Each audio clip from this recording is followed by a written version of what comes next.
Good morning, Mr. Chairman. Good morning, my Lord.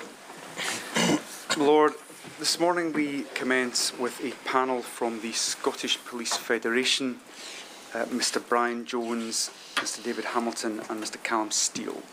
Good morning, gentlemen. Good morning, my Lord. Right, when you're ready, Mr. Turner. Thank you, my Lord.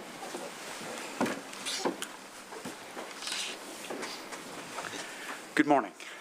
Morning. Before we begin, just a brief reminder that this morning's hearing will be transcribed. If you could try and speak as slowly and clearly, given your professions, I'm sure that won't be a problem. But if we could try to do that and not speak over each other, that will assist the stenographers greatly. Mr. Jones, if I could come to you first, if you could just confirm for His Lordship what your role with the Scottish Police Federation is, and just a brief summary, if you may, of your current position. Good morning. My Lord, I'm Brian Jones. I'm the Vice Chair of the Scottish Police Federation, and I have responsibilities primarily for health and safety, training within the organisation and member services. I'm a police officer with 34 years police experience, and I've worked in the health and safety field for roughly 20 years of that service for this SPF. Thank you. And Mr. Jones, you've provided a statement to the inquiry, is that correct? That's correct, yes. And that statement, my Lord, is reference SCI WT 02721. Thank you. And Mr. Hamilton, if I could ask you next, please, if you could confirm your position with SPF and a little bit about your background as well, please. Certainly. I am no longer with the Scottish Police Federation. I retired 2 years ago. I was the chair of the Scottish Police Federation during COVID. In fact, my tenure started on the first day of lockdown. So it was a difficult time in terms of starting a new job. I'm now the Scottish Information Commissioner, which again has nothing to do with policing, but that's again an interest in the inquiry from that view as well. Thank you. And you have also provided a statement to the inquiry, is that correct? I have. Thank you. And that, my Lord, is SCI WT 02441. And last but not least, Mr. Steele, could I ask you to confirm your, again, former position with the SPF and just a little bit of your background as well for His Lordship? Yes, of course. I was the General Secretary of the Scottish Police Federation for almost 15 years. I retired 2 years ago yesterday, and understandably because of my experience in the SPF, I had a fairly broad involvement in pretty much everything that happened in policing, and especially during the pandemic. But you know, the bulk of my police service has been with the Scottish Police Federation, and I've been very heavily involved in the wider police trade union movement across Europe and the wider world also. Thank you. And you have also provided a statement to the inquiry, is that correct? Yes, I have, sir, yes. And that, my Lord, is reference SCI WT 06311.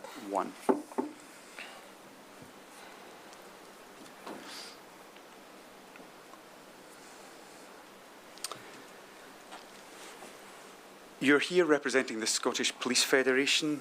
Mr. Hamilton, could I ask you first of all, just to confirm for His Lordship, indeed, I'm sure His Lordship knows, but for others who may be listening, what exactly is the Scottish Police Federation? Certainly, yes. The Scottish Police Federation is an organisation that was created by statute in 1919, and it was there to represent police officers who otherwise didn't have any kind of industrial rights. Their focus has been principally welfare and efficiency, and under that banner a number of different subtopics flow, such as health and safety, of course, and of course the delivery of an efficient police service by officers. Officers themselves are independent office holders, but they take direction from the Chief Constable, and the Chief Constable has the responsibility of providing employment safeguards for them, albeit they're not employees, through the Health and Safety at Work Act. Thank you. And what is the relationship, therefore, between the Police Federation and Police Scotland and indeed the Scottish Police Authority, if I may? Well, we're very much an integral part of the policing environment. We work in a Certainly, speaking back to when I was there, it was very much a case of we worked hand in hand with policing, trying to influence decision-making, put safeguards and protections, being proactive in developing new policies and checking those. Very good relationship with the Force Executive, very constructive relationship. And we also engaged with the Scottish Police Authority, and I would say that the relationship there was less good in general. It was more distant. They very much sat back on things, and we did try to have more engagement with them, but I think they felt that wasn't their space. It was for the Chief Officer to deal with that. And again, for anyone who may not know, Mr Hamilton, could you just explain very briefly who the Scottish Police Authority are? Yes, the Scottish Police Authority is the body which sits probably best described as between government and the Chief Constable. It is the budget holder, it assigns budget, and it's meant to provide some kind of scrutiny on Police Scotland. Thank you. Mr Steele, if I could come to you for, again, a little bit of assistance. Ms Hamilton's mentioned there that in 1919 the police didn't otherwise have industrial rights. What rights do policemen have these days? Well, we have the right to organise, and we have the right to, the usual rights that are afforded to almost every other worker in trade union circles. But we do not have the right to withdraw our labour. That's fundamentally the biggest difference that's available, that's denied to police officers. And the establishment of the Scottish Police Federation and the other federations across the police services of the United Kingdom in 1919 came about following some strikes that were taken in the preceding years by police officers, amongst others. And the government of the day took the view, I think many would agree, not unreasonably, that having a police service affecting its ability to strike was not desirable, and they wished to put in place a mechanism that would allow police officers many of the rights afforded to other workers and the police federations from which the Scottish Police Federation itself was born. So, I mean, largely, we look like a duck, we quack like a duck, we swim like a duck, but we don't have the full duck properties that are required to be the duck in the same way that other trade unions do. Thank you. You yourself, Mr Steele, were the General Secretary, Mr Hamilton was the Chair, and Mr Jones was the Vice Chair. Could you just explain very briefly for us the organisation and governance of the Police Federation and how those roles sit within it? Yes, of course. Pleased to do so. So, the Scottish Police Federation is a body that is ultimately run by an institution that is known as the Joint Central Committee. The Joint Central Committee comprises equal numbers of constables, of sergeants and inspectors that are elected from across the country as a whole, and from the elections that take place across the country. Within each rank, delegates are further elected to sit on the Joint Central Committee.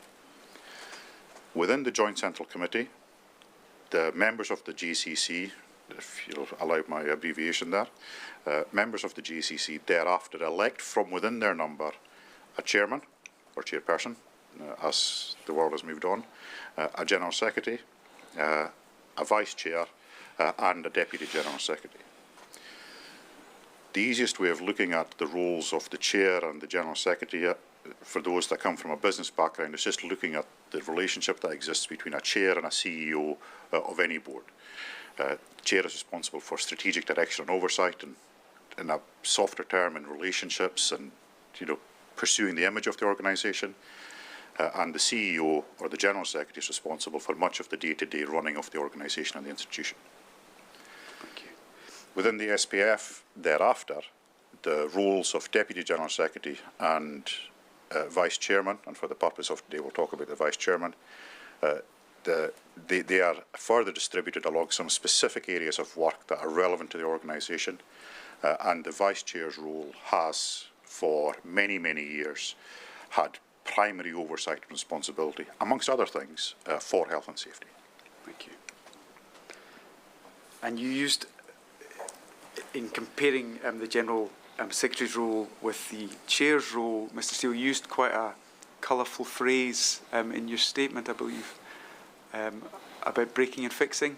Yes, I mean, it's quite glibly been said that you know, the General Secretary breaks it, and by that it's meant in terms of being the person that brings the bad news to the table, that upsets the senior officers, not setting out to do so, but by virtue of the role that was performed, bringing information to the attention of chief constables or chief officers in the round that they neither necessarily wanted to hear nor indeed believed, could sometimes result in some form of tensions between the institution and the individuals.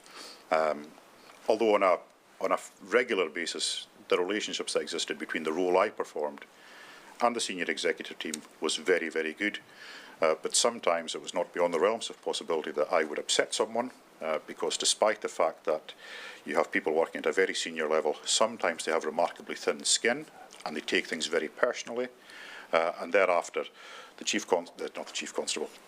my chairman, in this case, Mr. Hamilton, would come along and do the pacifying, the there, the maintaining of the relationships, and just reminding folk that there are roles to be performed, and at no point should anyone take anything personally. So within the police service side, that was a fairly pragmatic working relationship that we had across the piece. It worked really, really well. When we extended that to the Scottish Police Authority, that was a much more frustrating experience. And I think despite the best efforts, although I'm sure that Mr. Hamilton would agree with me that the distance that was automatically created by COVID and that everything was remote probably compounded the ability to build those effective relationships. So that was much more problematic. It was definitely exacerbated during the COVID period, but wasn't unique to COVID. The distant relationship between the SPF and my office and the Scottish Police Authority has been was a long-running problem that was never satisfactorily addressed. And when it came to the relationships that we had with government, Mr. Hamilton and I largely shared the load because there was the requirement for relationships, but also the requirement for bringing practical experience to help get to the bottom of problems that could arise. Thank you. Mr. Jones, Mr. Seals mentioned there your health and safety role, which you had mentioned at the outset. On behalf of the Scottish Police Federation, do you have any involvement with other committees or bodies in your health and safety role?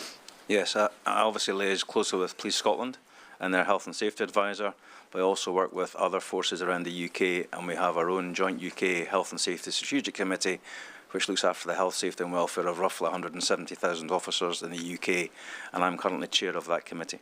Thank you. Gentlemen, I'd like to talk to you now, if I may, about the response to COVID. And if we can start at the beginning, I'd like to speak first of all about the planning or the pre-pandemic planning that may have existed in Police Scotland primarily, but in relation to Scottish Police Federation's knowledge of that.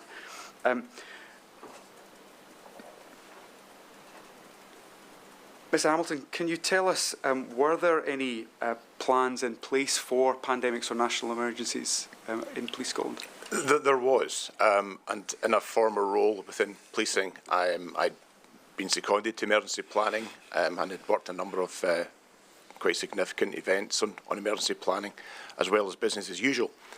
Pandemic flu was always something that was on the radar for as long as I can remember, and we thought on a number of occasions that had happened. So when we had swine flu, avian flu, SARS, I think it was MERS was another one, a number of different respiratory outbreaks that we thought were going to become or could become pandemics. They never happened, thankfully, and despite us sort of setting up things and having ideas about it, I think it became, and I think I put this in my statement, it was a bit of a cry wolf scenario where we kept standing up thinking this might be it, but it never happened. And because of that, it almost became the thing that would never happen. And it was, I think, in the planning meetings thereafter, that it was, oh yes, and of course there's a pandemic flu, but it was never quite taken. I think it lost the gravity of it more as time went on, and we experienced more of these kind of false starts. So there was planning in place. It didn't ever disappear from the risk registers. It was there, but I think where the service got totally caught out, and perhaps understandably, was the scale of this. I don't think people worked out what pandemic actually meant in terms of its scale, the implications of it, and that essentially went through all the way into the fact that nobody could ever have thought of what we went through could have happened.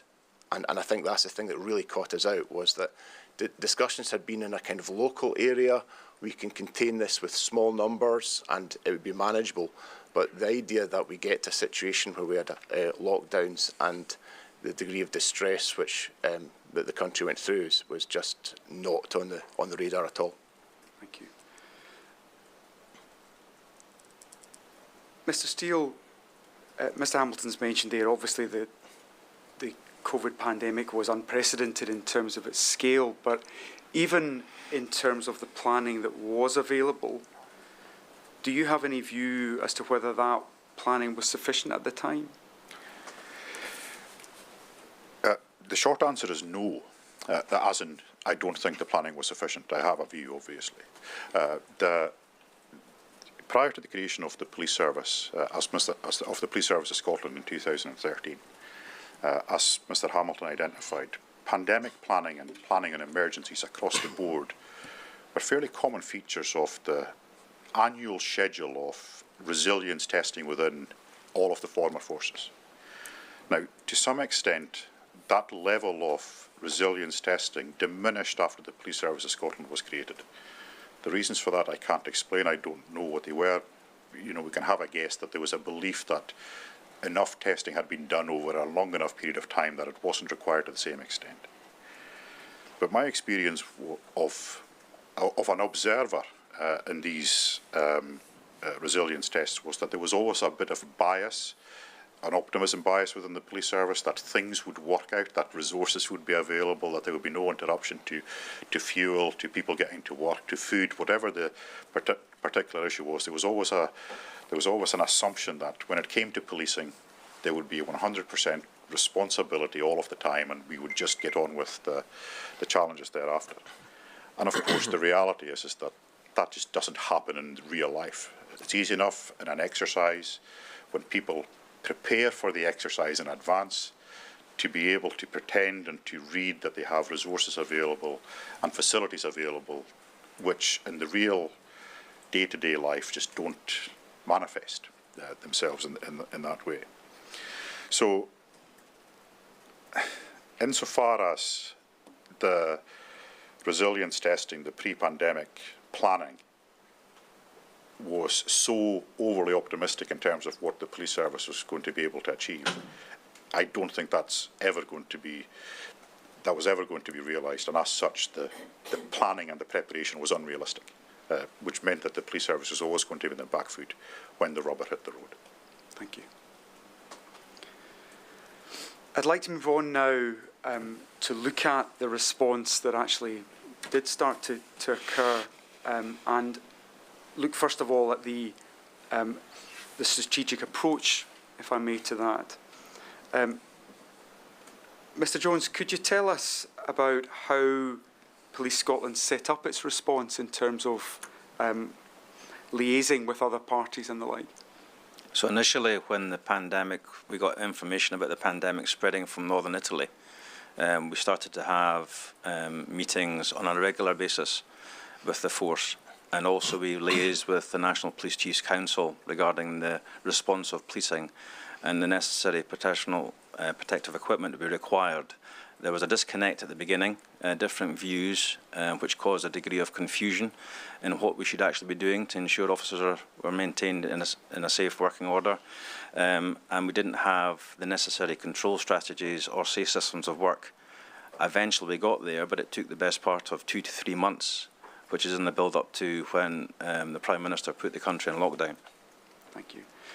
And if we can look first of all at the particular arrangements of those meetings, were those meetings given any particular names?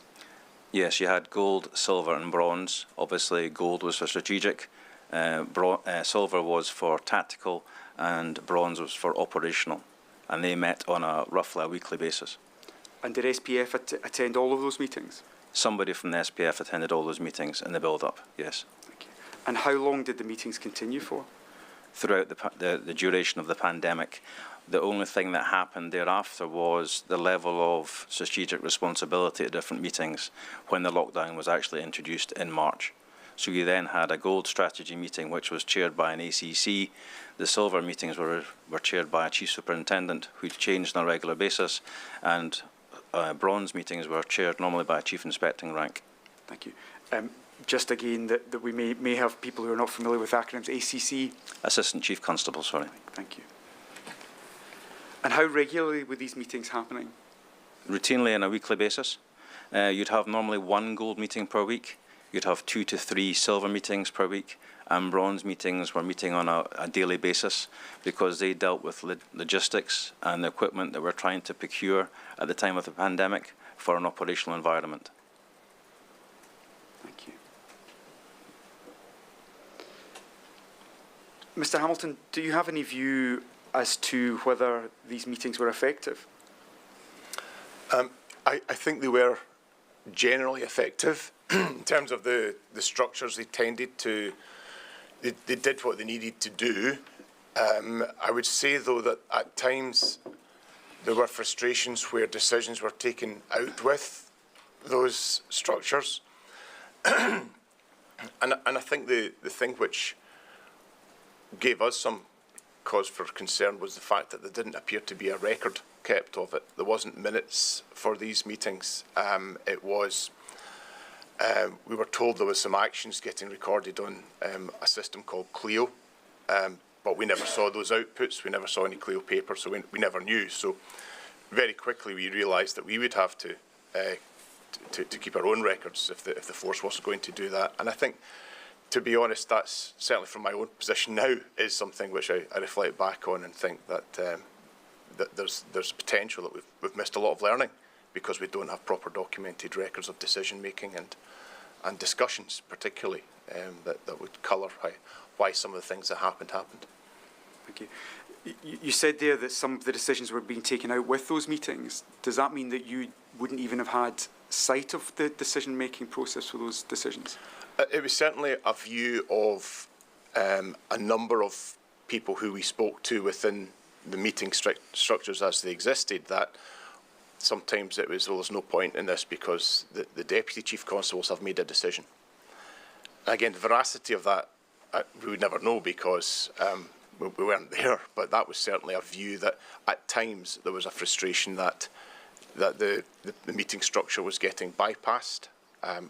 Whether it was or not is difficult for me to comment upon, but certainly the view was held by quite a number of participants at the meetings and shared with us.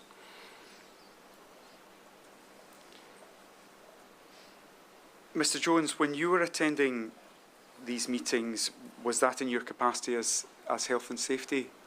Yes, as Vice Chair and Health and Safety Lead, yes.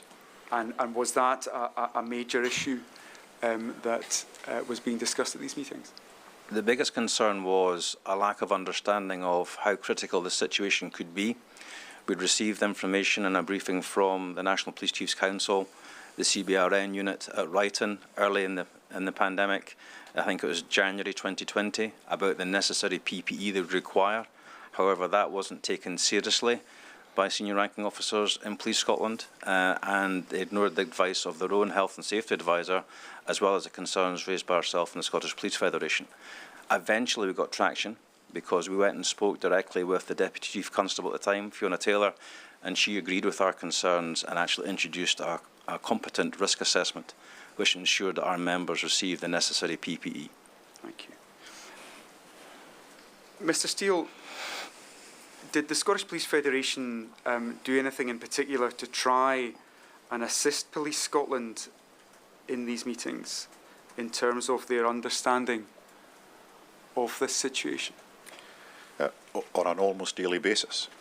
But I think one of the most significant things, in fact I believe one of the most significant things that the SPF did was at the commencement of the pandemic was we established a highly skilled and highly learned panel of experts in the areas of pandemic planning and pandemic responses.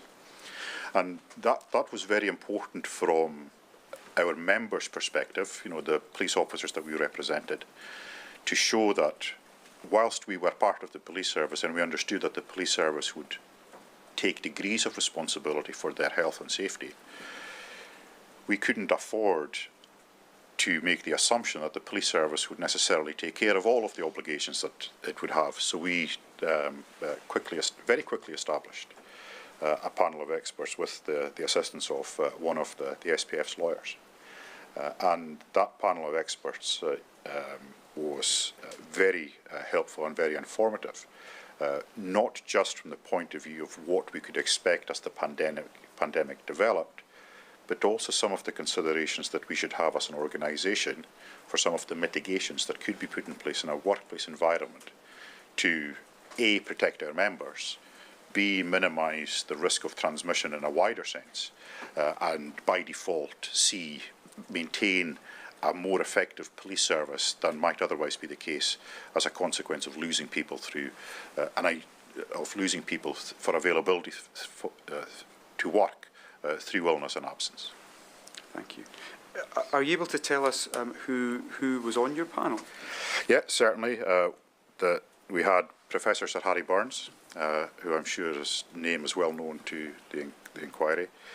We had Sir Hugh Pennington, again someone who probably needs no further CV applied to his name, and also George Crooks, who's a senior health professional with work and experience across the Scottish Ambulance Service, amongst other areas. And these individuals were and are eminent experts in the fields of emergency health response and planning, as well as public health and other specific areas of knowledge that they have based on their own medical backgrounds. To your knowledge, Mr. Steele, did Police Scotland have any other equivalent expertise that these individuals were able to offer? As I understand it, no. And the service was, perhaps understandably, relying on information it was receiving through the various government agencies. Now, whilst I think to some extent there's a degree of legitimacy in that, one of the big challenges that we identified very early on was that whilst there may well be some very skilled and very experienced health professionals out there, there wasn't and there weren't those that understood the implications of pandemic from an operational policing perspective. And in that regard, the panel of experts that we had that was able to hear directly from our representatives when we were presenting specific scenarios to them, I believe provided a much rounder and much more comprehensive understanding as to what would be required from an operational policing perspective than general medical pandemic advice that was coming from the institutions of government.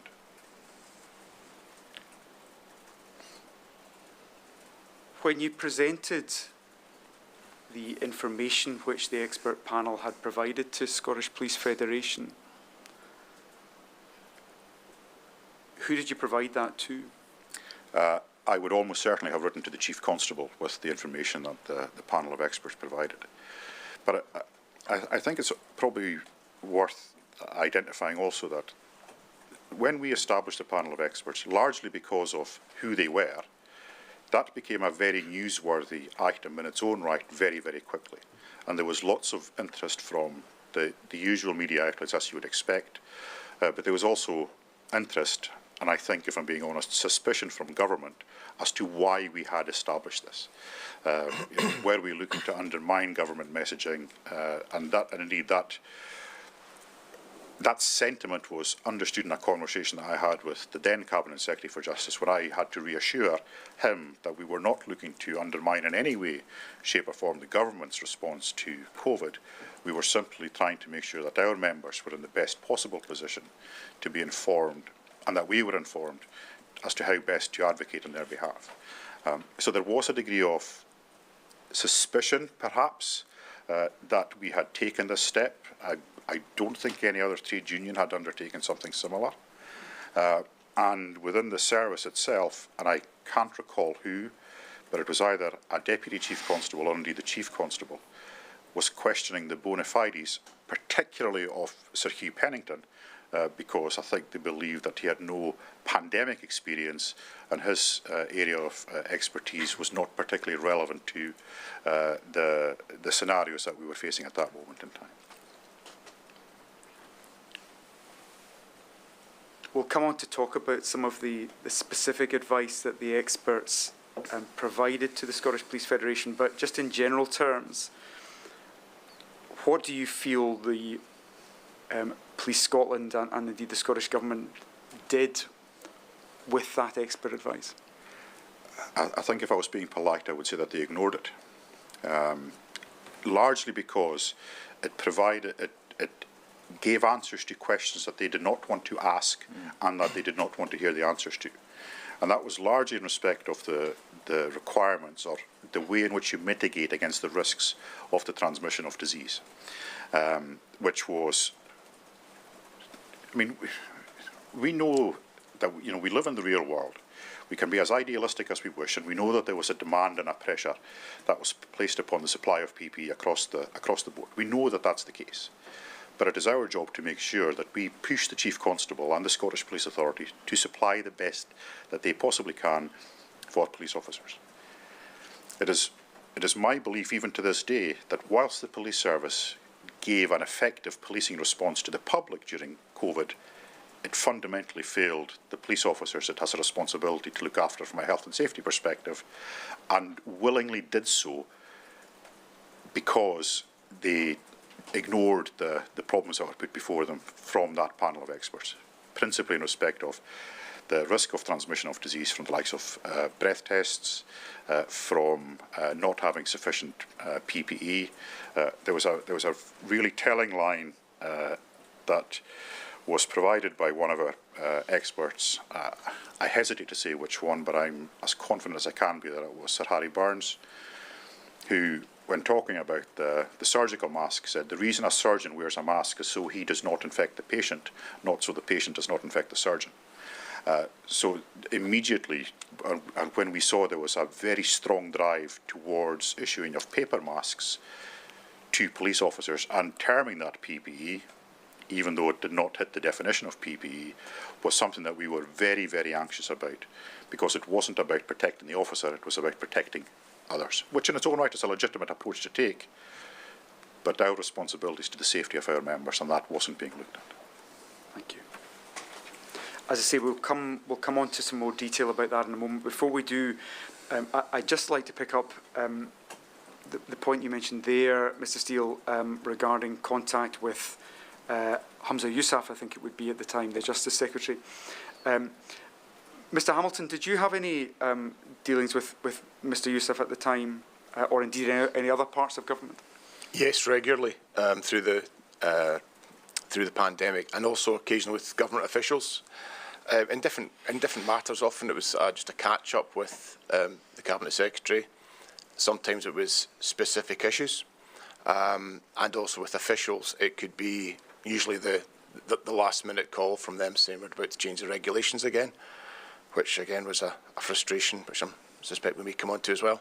But yes, we did have relationships with them. We had regular contact. I'm not sure, to be honest, how productive it was in terms of outputs, but you know, at least it gave us an opportunity to make those points. You said you're not sure it was productive. Were there any incidences where you thought it was productive? Well, all I can go on is the assurances that matters were raised with others and considered. That nothing came out tangible, I would suggest, from any of these discussions. At times I felt a little bit I was getting fobbed off. We'll look at that and we'll deal with this. And actually, in some of the occasions, it probably meant that the response was not the right response. So, again, in terms of vaccinations, there was a different response that should have been looked at, as opposed to the way it was. Thank you. I'd like to come on now to talk about some of the particular matters, particularly Mr. Steele was talking about a moment ago. Before I do that, Mr. Jones, I wonder if I could ask you a couple of questions about health and safety knowledge, and in particular the knowledge base of Police Scotland. Do you feel, given your experience, do you feel that Police Scotland had a sufficient knowledge base in terms of their health and safety position? Not in senior ranks. They have a health and safety advisor and manager who gives professional advice to those senior ranks, but the actual independent knowledge of those senior ranking officers, no, I don't think they have a full awareness of health and safety legislation. And you've mentioned that you work in the Pan-UK Health and Safety group, and that I take means working with the Police Federation England and Wales and others. Did you have a close collaboration with them? Yes, we met on a weekly basis to ensure that we were sharing knowledge and understanding of what was happening in their areas of responsibility, to make sure that we could get best practice across the board, to see what their health authorities were saying to them about the levels of protection required, to see if they were having the same challenges as we were in Scotland about conflicting views and opinions and what that level of PPE should be. We've heard about surgical masks. That's obviously what was raising our concerns from a health and safety perspective, because we didn't believe that provided necessary protection for our officers in the front line. And I do know that is the same in England and Wales and Northern Ireland. If we could perhaps then come to PPE first of all, and if I may ask a slightly pointed question. Normally, people had masks during the pandemic to protect themselves. Is there any particular reason why a police officer might need a mask more than others? Well, as you know, there's different environments we work in, and not everybody we come across is happy to see us. So there were occasions where officers during the pandemic were deliberately coughed at, spat at, and then references made that, by the way, I've got COVID and so have you now. So we had to think about those issues to make sure our officers were safe. So that's why we had to go for the highest level of PPE, which was sometimes in contradiction to what Health Protection Scotland believed we should be wearing. I understand their opinions, but we have to look after our members in those volatile situations they may have to attend to enforce the new legislation which the Scottish Government were issuing on a daily basis about who could meet where, how and when. If I could just take you through the timeline of some of that, Mr. Jones. When did you first start talking about PPE, do you recall? So we got a briefing at the beginning of, or the end of January 2020. We then looked at the PPE that we might need to have or to wear in Police Scotland, and we found there was a significant shortage of the necessary PPE to the level we believed, which was FFP3 masks.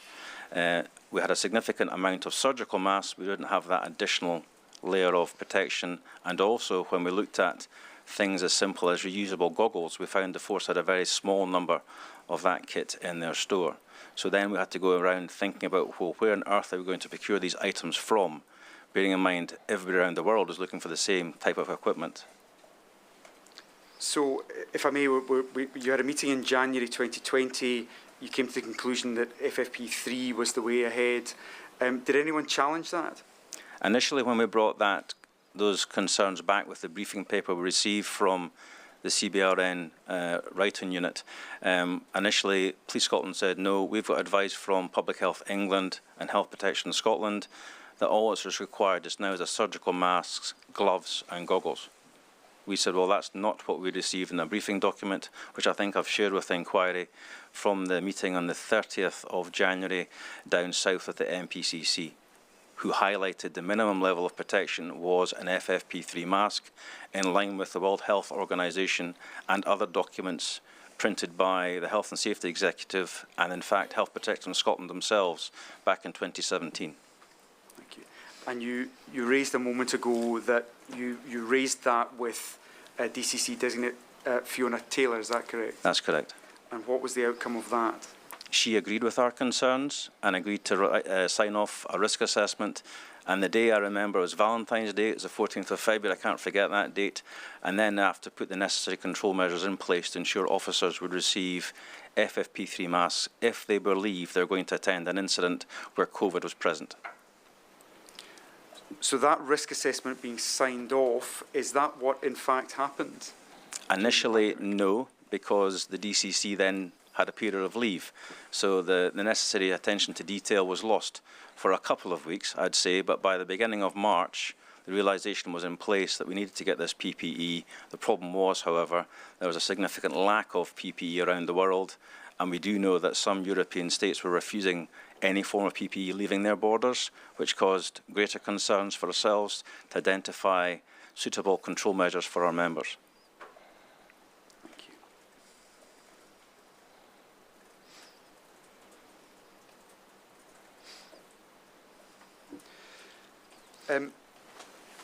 Mr. Steele, once masks were being used, was there any monitoring going on regarding their use? No, at least not in the early days, and certainly not at the point at which FFP3 masks were relatively readily available. And this was, in some ways, the issue of FFP3 masks probably is one of the best examples of the police service knowing it's got an obligation for health and safety for the officers that work in it, and then ignoring those obligations in terms of its actions. So there was a very widespread understanding, and going back to the question that you asked Mr. Jones as to why police officers might have a greater need for masks than perhaps most other workers. The nature of the job that police officers were performing is we were largely dealing with people that were not complying with COVID restrictions. So the consequence of that was there were greater risks associated with the cohort of people that were willingly not complying with either the guidance or the law, or often both, which by its very nature presents a risk that you're dealing with people that are sceptical about the nature and scale of the pandemic and potentially, therefore, carrying greater risk of transmission themselves. And there was an understanding that the nature of the risk of COVID being spread through contact and contamination was such that if a police officer attended an address or an incident that required them to wear an FFP3 mask, the service's own risk assessment said they should then discard that and replace it with a new one. But the service, even though they were told, was not monitoring the incidents to which police officers were attending, was not counting the masks that were being burned through, the burn rate as we called it, and as such were not therefore able to track or to trace those that were potentially at risk of asymptomatic transmission just by virtue of being there. And we know from our members that because they were given a mask at the start of their shift and they could potentially get it replaced at some point, that they were constantly reusing the same mask at multiple different addresses during the course of their duty, and by the nature of the donning and doffing of the mask, they were making physical contact with the mask, physical contact with their fingertips. The risk of continuing transmission, as it was understood at that moment in time, was being exacerbated, and the service doggedly refused to put in place any mechanisms to measure the burn rate or the consumption rate of masks. And I think they did that largely because they didn't want to know what the answer would be, because that then creates a whole set of obligations about monitoring and testing the officers that were potentially exposed to the risk of virus, and the service just simply did not want to deal with that question at that moment in time. In fact, I don't think they ever wanted to deal with it. Mr. Hamilton, is burn rate something that you've come across before? Yes, certainly. So again, in my in my policing career, I was a CBRN, so just that's chemical, biological, radioactive, nuclear. I was a CBRN practitioner and was involved in a strategic UK group which looked at that, and that was a very specialist protected services function, which was the officers who would be deployed, for example, to Salisbury when we had the poisoning there, or to any kind of chemical, biological, radioactive, nuclear incident. And they, of course, had to have specialist PPE for that. And I think one of the challenges, certainly we saw at Salisbury, at a national level, was how quickly you can go through PPE. And the burn rate at Salisbury was astronomical. Given the complexity of that particular incident and the substances that were getting used, it was very highly specialised, very expensive kit that was burnt through. But very quickly, stocks in local police forces began to deplete. And we had to then start looking at military options and so on. So it was something that I took back from that, in the sense that we cannot rely on just thinking there's a national stock for PPE, because the national stock could be depleted. And again, I think this goes back to the planning point here, that not understanding that a pandemic affected the entire world, which of course should be implicit in its name, meant that people thought, well, we'll just get that. We thought, pandemic planning, well, we'll just get stuff from China, not realising that everybody in the world was wanting it, and that wasn't an option. So I think the challenge here from burn rate often was that it was assumed that we could just pull in stocks from elsewhere. And when you don't have those stocks to pull in, that's when you get into problems. So there are issues with it, and it was certainly something which we saw in Police Scotland, certainly at the beginning. Eventually, when stocks became more plentiful, I think we began to see it getting used more often as a burn rate. But the burn rate in itself was telling a story, because it wasn't high enough compared to the number of cases and incidents that officers were going to. And we were saying that there's no way that we can only have gone through that number of masks over this weekend when we've been to hundreds of different parties and so on. In fact, one of my colleagues went in one weekend, went to 75 different households in one weekend, going between all these different households. And that's the type of exposure that officers both were put into and also potentially infecting. And that was a concern of us, was the other aspect of this, which of course was the super spreader phenomena, which again in these early days was very real. And we have evidence that happened at times. Thank you. Mr. Jones, we've got a position now where we're using the right masks. Having them is not the only thing that we have to do. We have to make sure they're fitted properly. Did SPF take any steps to assist with that?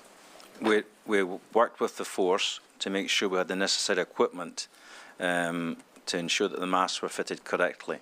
Again, we're coming into new language here, new terminology.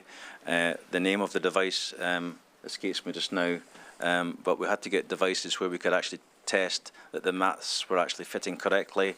You had qualitative and quantitative testing regimes according to what officers could actually smell when these devices were fitted correctly. That meant our officers had to get trained in the use of this new equipment, which in addition caused additional challenges for the force. But at that early stage, Police Scotland were well ahead of anywhere else in the UK. So all of a sudden, and it's terrible, I've forgotten the name of the device, my lord. If I could assist, a porter counter. That's it, porter count machine, thank you. I've read your statement, Mr. Jones, I have to say, it's you that told me. Yeah, thank you. So porter count machines became very, very important. Police Scotland bought a significant number of these devices. They trained officers how to use them correctly. And at the end of the pandemic, we were actually loaning these devices to other forces so they could carry out the same measures. Thank you. So we have a situation where we started off with the FFP3s. We had a little problem in the middle. We've now got our FFP3s back. Did that position continue then uninterrupted throughout the pandemic? Depending on which wave of the pandemic arrived, depended when we took our foot off the accelerator. So when we got up to speed and were doing things properly, then we functioned really well. But then the pandemic would wane, and attention was taken off the detail again, and then you have to pick that up again, and you'd find the officers who are trained in port account machines and how to apply FFP3 masks had moved on. So then you had to bring new staff in and maybe retrain trainers again. But through the whole thing, if we think about the FFP3 mask that we purchased, and that is a decision by the Chief Constable, there was other items out there that we could have bought, which ultimately could have saved a significant amount of money to the Exchequer in Scotland. So Northern Ireland, for example, they went for a rubberised mask, which could be cleaned on a daily basis with filters to either side. As you see, medics who work in intensive care units, they have that same level of mask, but that is thought to be too militaristic. Perhaps that could have been reviewed. If it had been reviewed throughout the pandemic, these masks were far more prevalent than FFP3 masks, so it might have actually assisted if we'd gone down that rubberised mask approach. But that is a decision of the Chief Constable at the time. Did Police Scotland get to use all the masks that it bought? Or did any other organisation get involved with that? In relation to what? Were there any demands put on Police Scotland in terms of those masks? Yes, there were, sorry. So throughout the beginning of the pandemic, it got better as we went from the second wave. But initially, the reason we employed a panel of experts, or Callum did anyway, or Mr. Steele did, was so we got this additional unofficial view about how the pandemic could be spread. So throughout the beginning of the pandemic, we were constantly criticised by colleagues in Health Protection Scotland that we didn't need to wear FFP3 masks because we weren't in a clinical environment. They said throughout that a surgical mask was sufficient to provide protection. Now, we looked at a number of different pieces of literature, as I said before, released by the Health and Safety Executive, by Health Protection Scotland themselves, which actually identified, as Sir Harry Burns has said before, a surgical mask protects the patient you're dealing with, not your person who's wearing the mask. And a factor of, I think, if memory serves me correctly, a surgical mask gave a protection value for the wearer of 2, whereas an FFP3 mask gave a protection of 100. So throughout the initial months of the pandemic, we were constantly criticised for taking up this very finite resource, because the Health Protection Services, or Health Protection Scotland, said that the nurses on the front line needed that level of protection and not police officers. Obviously, we had to disagree with that situation because we had to look after the safety of our members. You said there, Mr. Jones, Health Protection Scotland. Just to be clear, Health Protection Scotland was most of its services were transferred to Public Health Scotland on the 1st of April 2020. Some of them remained with the National Services Scotland NSS.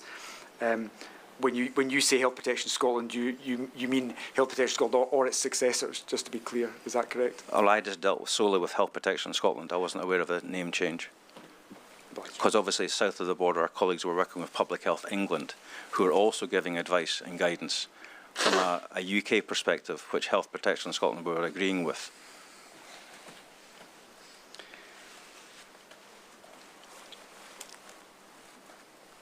We've addressed masks. What other infection controls were there, Mr. Jones? Well, we asked officers to wear goggles because obviously the virus is airborne, and our experts had advised that obviously you can contract that if it then contact with the eyes. We had nitrile gloves. We also had white suits, Tyvek suits we wore on a regular basis.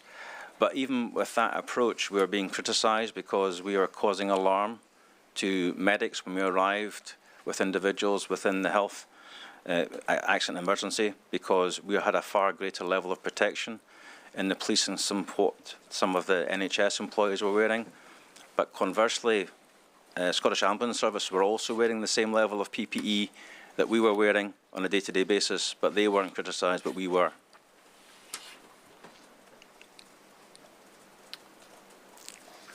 Were there any steps taken within buildings? What we noticed initially was when we asked about the cleaning regime in Police Scotland, we found that because of some financial constraints, the cleaning regime within Police Scotland was 1 hour per week per police station or police office, depending on your vernacular. We didn't have any initial guidance about having safe spaces, so we then introduced the linear markings in conjunction with Police Scotland for the 2-metre distance gap. We asked officers to wipe down whatever work surface they may be working at on a regular basis. But throughout the pandemic, we constantly asked Police Scotland for a record of the stations and buildings when they were cleaned and who by. And that is something that frustrated us throughout the pandemic because we never actually got a factual answer to that. So our members were having to use their own equipment to make sure their workspace was safe. We also had to get additional guidance on what you do with vehicles. If you have to bring somebody back to a police environment, a custody environment, for example, and you believe that individual is displaying symptoms of COVID, so how do you clean that vehicle so the next officers taking that vehicle out are safe in the knowledge that that vehicle is safe and there won't be further cross-contamination? And then our custody facilities, we identified custody facilities, 3 in Scotland, which had their own internal air supply, if you like to call that, ventilation to make sure that the buildings would be safe for any person we'd have to arrest. However, that wasn't the issue. The issue was the officers working in that custody environment didn't have the necessary PPE in the first place to ensure they were safe, although they were dealing with individuals who may come in who may be symptomatic or asymptomatic. We just didn't know. Thank you. Mr. Steele, if I could move on now, one other matter that you addressed in terms of PPE was breath testing. Could you tell his lordship what the issue was in that regard? Yes, of course. Breath testing became quite a totemic issue in the early days of the pandemic. The issue was the manner in which roadside samples are gathered in order to determine whether someone is potentially under the influence of alcohol for drink driving purposes. And in its most simple term, and I'm sure everyone's seen either in real life or on television, that a breath test involves wrapping your lips around a very tight tube, blowing with a fair degree of force through that tube in order to allow a handheld device to get a reading indicating whether you're potentially over the legal limit for alcohol. And whilst that is one of the methods by which police officers are able to make a determination as to whether to undertake an arrest, it is not the only basis, it is not the only tool available to police officers. And at a time when we were dealing with a pandemic, and at a time where we had advice from our panel of experts that there was a risk from aerosol generating procedures, we instinctively understood that forcing breath, deep lung breath, through a narrow tube within the proximity of a police officer was introducing significant risk to the police officer because of these AGPs that were inevitably circulating because of the process itself.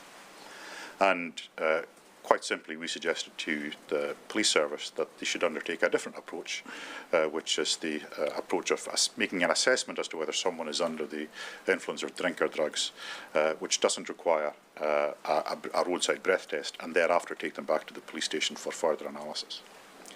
And it would be fair to say that the responses that we received from the police service were totally dismissive.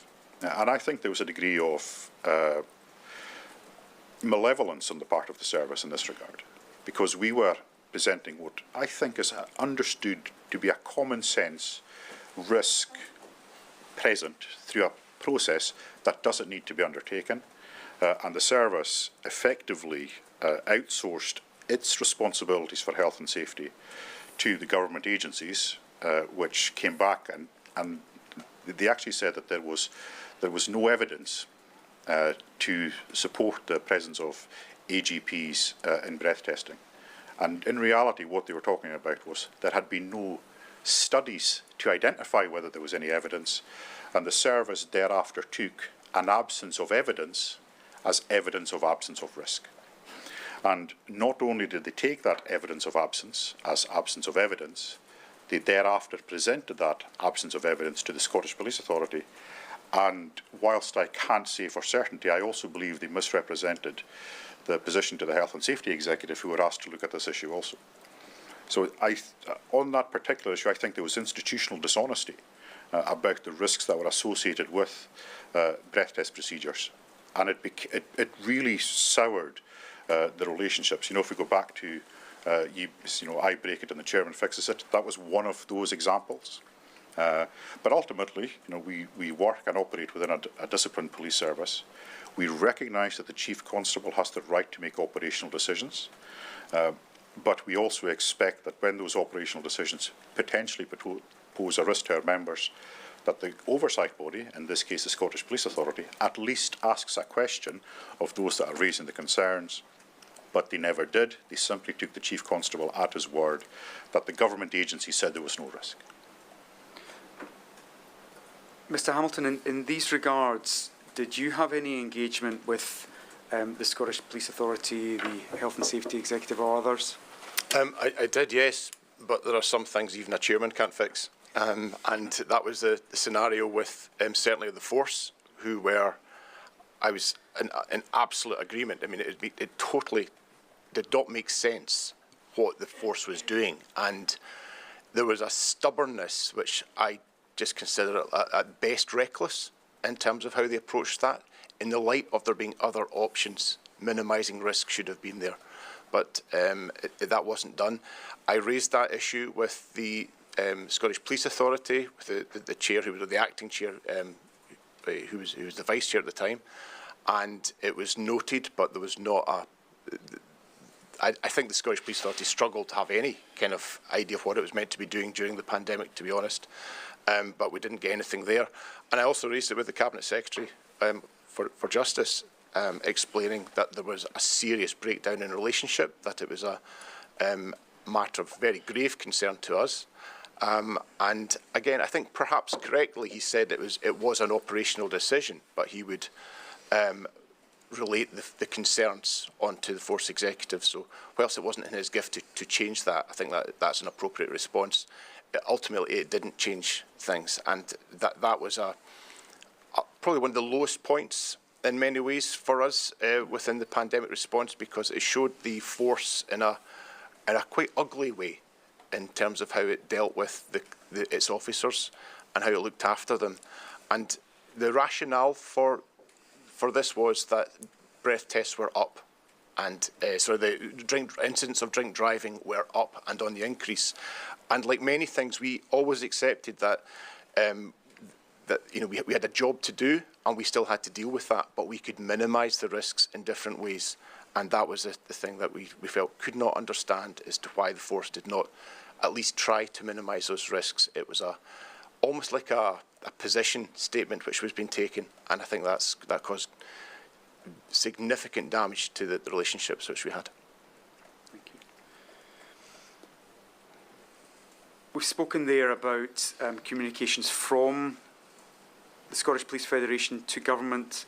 There were obviously a lot of communications coming out of government, Mr Steele, at the time, not least regulatory changes. Could you tell us about those and what impact those had for the Police Federation and indeed your members?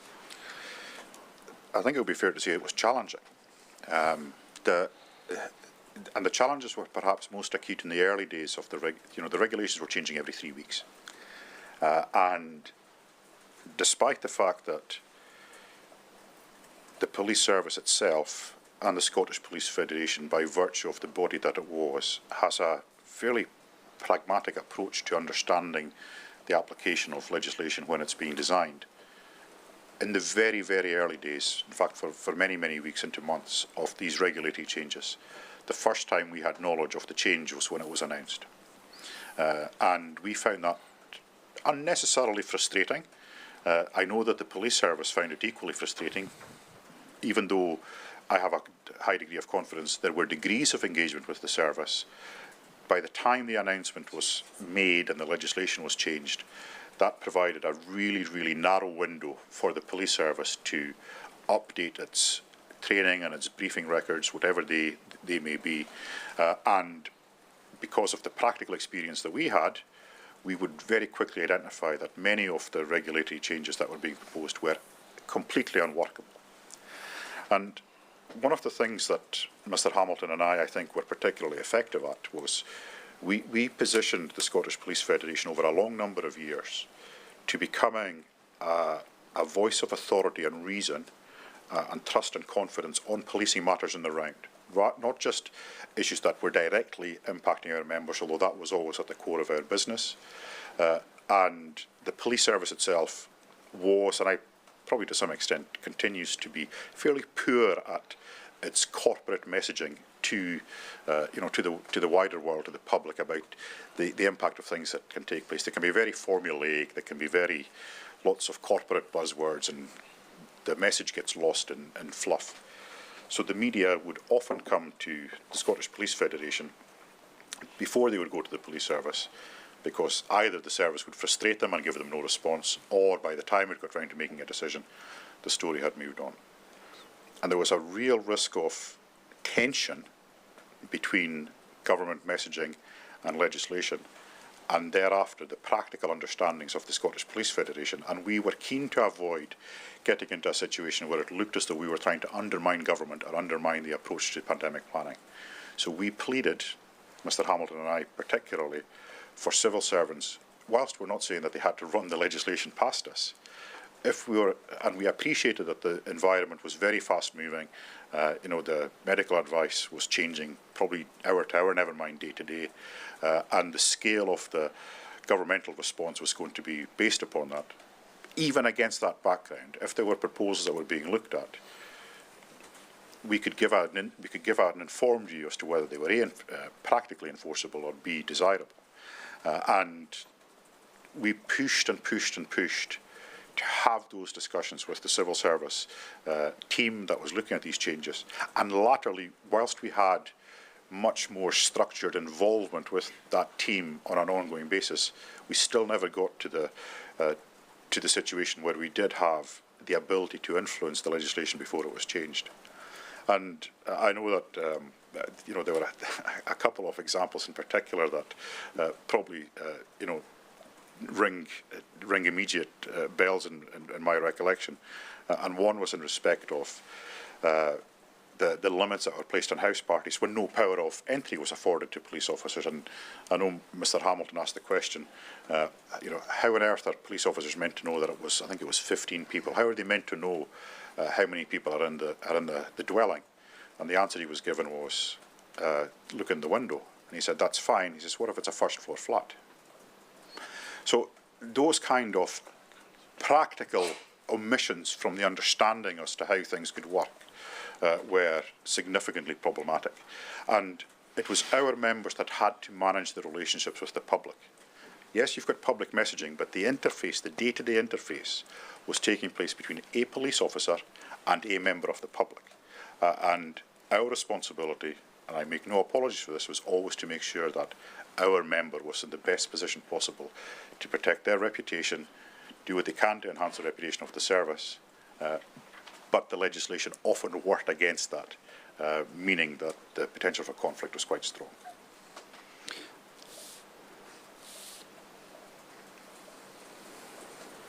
Mr Jones, do you think that potential for conflict affected the relationship of the police with the public?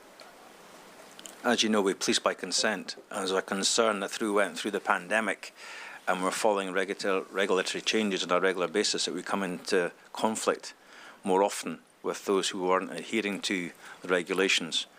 So in those concerns, there is a potential that they can be quite volatile, so that we're concerned that we might be losing the public confidence by policing by consent, and that is a concern throughout the pandemic. Do you think enough consideration was given in response to those effects? No, I don't. I think we're told to do a job because the regulations and the law had changed, and we're expected to do that. Our members are really aware of the fact that they live in their own communities. They know people on a regular day-to-day basis, and the impact of thrusting somebody or breaking up a situation, whatever, because of new regulations, you've got a concern that the public lose confidence in the police service for being impartial. Do you feel that sufficient weight was given by the Scottish Government or indeed Police Scotland to the views expressed to them by the Police Federation? I don't always think that was the case. I think they just moved with the times, and depending on the wave of the pandemic and the different challenges that they foresee or foresaw. So no, I don't think they did. But we raise these concerns on a regular basis, not just from a health and safety perspective, but from an operational policing perspective as well. Mr. Hamilton, Mr. Steele's given an example there of the parties and the difficulty there.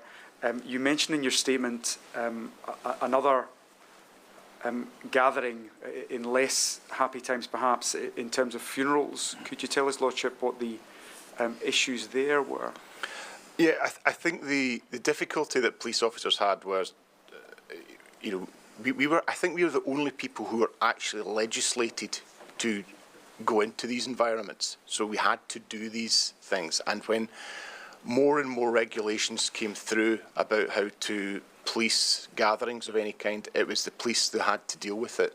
And it wasn't just, often it would be neighbours who would phone up to say somebody was doing something. Sometimes those were wrong, sometimes those were right.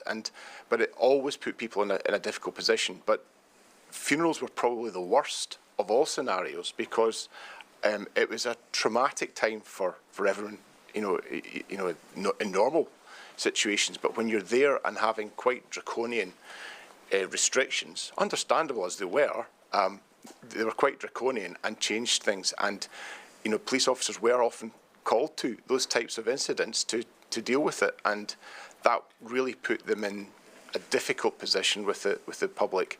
And again, I think I counted about 100 legislative changes to the regulations over the coronavirus regulations that went through over the years, and the police officers had an obligation to try and keep up with that. And it was just this constant change and change and change. Sometimes it's 4 people, sometimes it's 3. You can do this if you're up till 8 o'clock. Sometimes you can't go out your local authority area, but you can in another local authority area. And officers are trying to digest this, compute it. But often when the public had lost track themselves, and it was, I've said throughout this that the police officers were the front line of public health. It was a new function that we hadn't ever really been trained for or tasked with, and we had to develop a whole new skill set of trying to understand this and deal with people and manage people in some pretty terrible situations. And I think that's something which is great credit to my colleagues who were out there doing that, because it is remarkably difficult without a pandemic to have to deal with some of these situations. But when you're with that added complexity, it was difficult, and they were tired, like everybody else. A lot of people have made a lot of comment about how the health service was exhausted. It was, and my wife being a member of that, I know that to be the case. But police officers were also exhausted, because there was a constant battle rhythm going, and constant changes and constant exposure, and the mental fatigue which the pandemic took on them was also very prevalent in terms of having an impact. Thank you. Mr. Steele, we've talked about a couple of gatherings there. Do you feel a consistent approach was taken to gatherings or events during the pandemic? Unfortunately not. And that became really evident at the time of the rise of the protests that started to develop following the toppling of the Edward Coulson statue down south of the border, and I think it came at a perfect time. There was, it followed an extensive period of lockdown. People were frustrated; they were desperate to get out, and it provided an opportunity for people to take to the streets, regardless of whether they believed in the cause or whether they didn't. It was an opportunity, and because there was political sympathy for the protest movement that arose following the death of George Floyd and the toppling of the Edward Coulson's statue, the condemnation of the breaking of the COVID restrictions from politicians was an awful lot softer than other instances where people gathered. Now, I can't remember immediately, I know I've probably clarified it in my statement, but for the purposes of my recollection at this precise moment in time, I can't recall if it was either in the week or 10 days before or the week or 10 days after that, there was a gathering of youths, teenagers in Kelvin Grove Park. Now, with the benefit of hindsight and looking back, but even at that time, it was obvious that young people were having a particularly difficult time during the pandemic. They were disproportionately impacted, and the political condemnation of a gathering in a park was almost vitriolic from politicians, both in government and local government, about this activity. And the police response to that gathering of young men and women, drinking and carrying on, yes, entirely against the COVID regulations and restrictions at the time, was very, very firm. In contrast with the protests that were taking place in and around Glasgow, either a week before or a week after that, where it was much more sympathetic. And I know from other discussions that took place in other environments that the Cabinet Secretary for Justice at that time, Hamza Yousaf, referred to the Scottish Police Federation as a disgrace about our approach to that particular issue. Now, we took no truck to whether your protest was justified or whether it was unjustified. It was the fact that there was inconsistent messaging in the midst of a pandemic that police officers were expected to respond to. So quite simply, you can't overtly condemn and expect a firm approach on this instance, but be sympathetic and expect a soft approach in that instance. It made policing really, really problematic, and that, going back to that relationship thing, I believe that almost everyone that would have been involved in that gathering in Kelvin Grove Park will have had a really soured view of policing from that day onwards, which they will carry with them through the rest of their adult lives. So in that sense, there was inconsistency when it suited, and a rigid adherence of messaging to the requirements to stick to the guidance and to the regulations when the wind was blowing in another direction. So there was political inconsistency, which made the job of policing much harder. Thank you. I'm conscious of the time, so I'm going to move on, if I may, to talk to you briefly about the impact on the members of the Scottish Police Federation. His Lordship has heard lots of evidence about key workers and the benefits that came along with that in terms of access to education for children, access to vaccinations, which we'll come on to in a moment. But first of all, could I just ask, did your members have key worker status, Mr Hamilton? They had Category 2 status, which was along with, so primary status number 1 was health workers and some critical infrastructure. Category 2 was other public service workers who were deemed to be important, and also even delivery drivers, actually, in some occasions. So it was quite a mixed bag in Category 2, and I think the problem we foresaw was that there should have been a Category 1.5 or a 1A that would have covered police officers, because again we had that unique situation of being the ones who were being told you need to go and deal with this, and we had to go and deal with it. So we were in a position that we were actually, new legislation had been created that put our officers at greater risk, and that, I think, again, just as my colleague Mr Steele spoke about the importance of not having police officers striking, and the sense of that, the difficulty when you had police officers who couldn't get to work because they didn't have childcare arrangements, it's exactly the same principle. A society relies on policing all the time, and I think this is where the value of policing was totally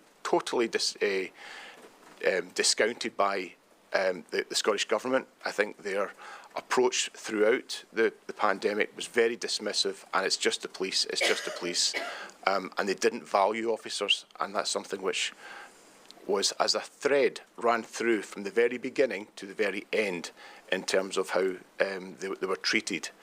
And I think the betrayal that police officers feel about that was the fact that they didn't get that protection of status given what they were asked and being legislated to do. I'm going to come on to talk specifically about vaccinations in a moment, so just park that for a second.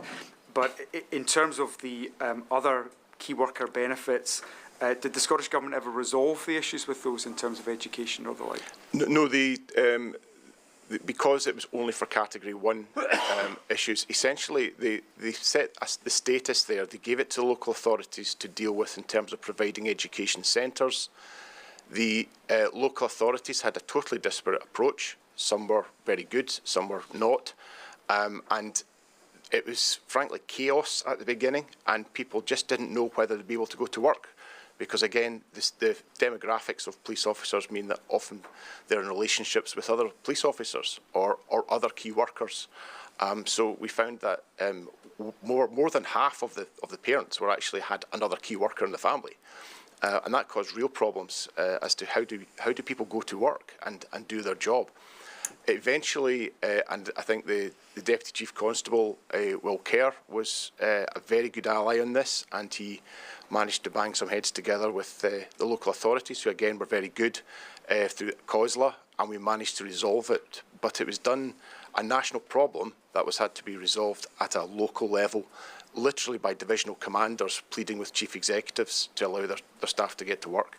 That was the first problem at the very beginning, and that was to set the tone thereafter. I'm going to move on to vaccinations now, and I'd like to ask you first of all, Mr Hamilton, I appreciate there's something to talk about in terms of voluntary vaccination, which we'll come on to in a moment, but if I can talk about just where your members sat in the scheme as designed, first of all. What was the status of your members in terms of getting vaccinated? Was there any particular status, or were they just treated as members of the public? They were just members of the public. And did that, in your view, was that the correct approach? No, it wasn't, for a number of reasons. First of all, as I said, the particular risks that they faced was a problem. Secondly, the demographics of our officers meant that frontline officers tended to be the youngest officers, and so on general distribution of vaccines were going to be the last ones to get it. And even I was not a frontline officer there at that time, I would have given up my vaccine as someone at the age of 50 to allow one of my 20-year-old colleagues to do it, but that wasn't even an option. So we had a real challenge that the people who were most at risk were going to be the last ones to be vaccinated in the population. So there was a number of different things that made it, in my view, wholly inappropriate, the approach that was taken. And there were options, because the Scottish Government kept saying this is JCVI guidance that we're following, but the Scottish Government did depart from JCVI guidance on a number of occasions, and they could have made that difference. And in particular, I remember in education, they had different timings, they had different approaches with regard to that. So it was a Scottish Government choice not to vaccinate its police officers who they accepted were at high risk, but they chose not to. You've told us, Mr Hamilton, about the role that police were undertaking in terms of the difficulty during the pandemic in terms of their own role. Did your members find yourself undertaking other roles that could have been helpful to be vaccinated for? Well, yes.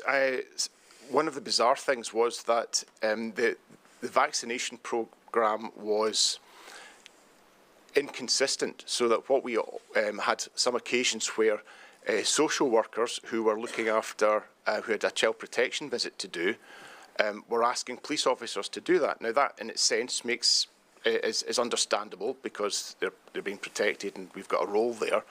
But the problem was that they were vaccinated and the police officers weren't. So a vaccinated social worker was essentially having their role done by an unvaccinated police officer. And these are the inconsistencies that just really grated on police officers at the time, thinking that this is bizarre. And we saw in other areas, mountain rescue teams, you know, the outdoors is probably one of the safest places to be in, but they were getting vaccinations. Coast Guard teams were getting vaccinations. And the list goes on. Security guards, it was that became a real contentious problem at the end. Now, nobody wanted to jump a list in terms of the vulnerable. That was always had to be the space, but there was space for us at the end of that vulnerability list that they could have taken frontline officers who needed it. Didn't have to be all police officers. We just need to get something in there for the ones who are at risk. Thank you. Mr. Steele, did the Scottish Police Federation try to do anything to address this issue for its members? Repeatedly.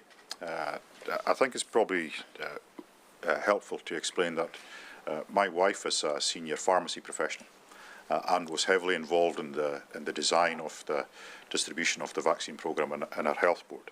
And as such, there was an acute understanding in my household what was happening with the vaccine distribution, and particularly towards the end of the day when in the very beginning there were restrictions on the number of occasions the vaccine could be moved, the temperatures at which it could be stored. But my experience in my household was not unique, because for as much as Mr. Hamilton is correct that police officers are married or in relationships with other police officers, probably one of the most relevant examples is that a lot of police officers are in relationships with health professionals, and police officers were going to their homes and they knew from their discussions that they were having with their loved ones that at the end of the day many vaccination doses were simply being discarded. And I think I'm sure Mr. Hamilton will correct me, but I'm sure the expression he came up with was, we can have an army of arms available to make sure that this was not going to go to waste. And there was a dogged resistance to police officers who could be available at relatively short notice, getting access to these vaccines to stop them being discarded and spoiled, which seemed inherently logical and inherently sensible. But for whatever reason, the service was resistant to it, and the government was resistant to it, despite the fact that when we were having conversations with civil servants, they understood the significance of the opportunity that was available through potentially making it available to police officers at the end of the day, when everyone else had either had their appointments or decided not to take up their allocation of vaccine. And that was, I think, in fact, I don't think, that remains one of the most perverse decisions that we encountered amongst all of the other ones, breath tests and masks and asymptomatic testing and recording. That was the most perverse decision of them all. That really, really reinforced to police officers that they were casually disregarded in the planning and execution of the response to the pandemic, both by government and also by the service itself.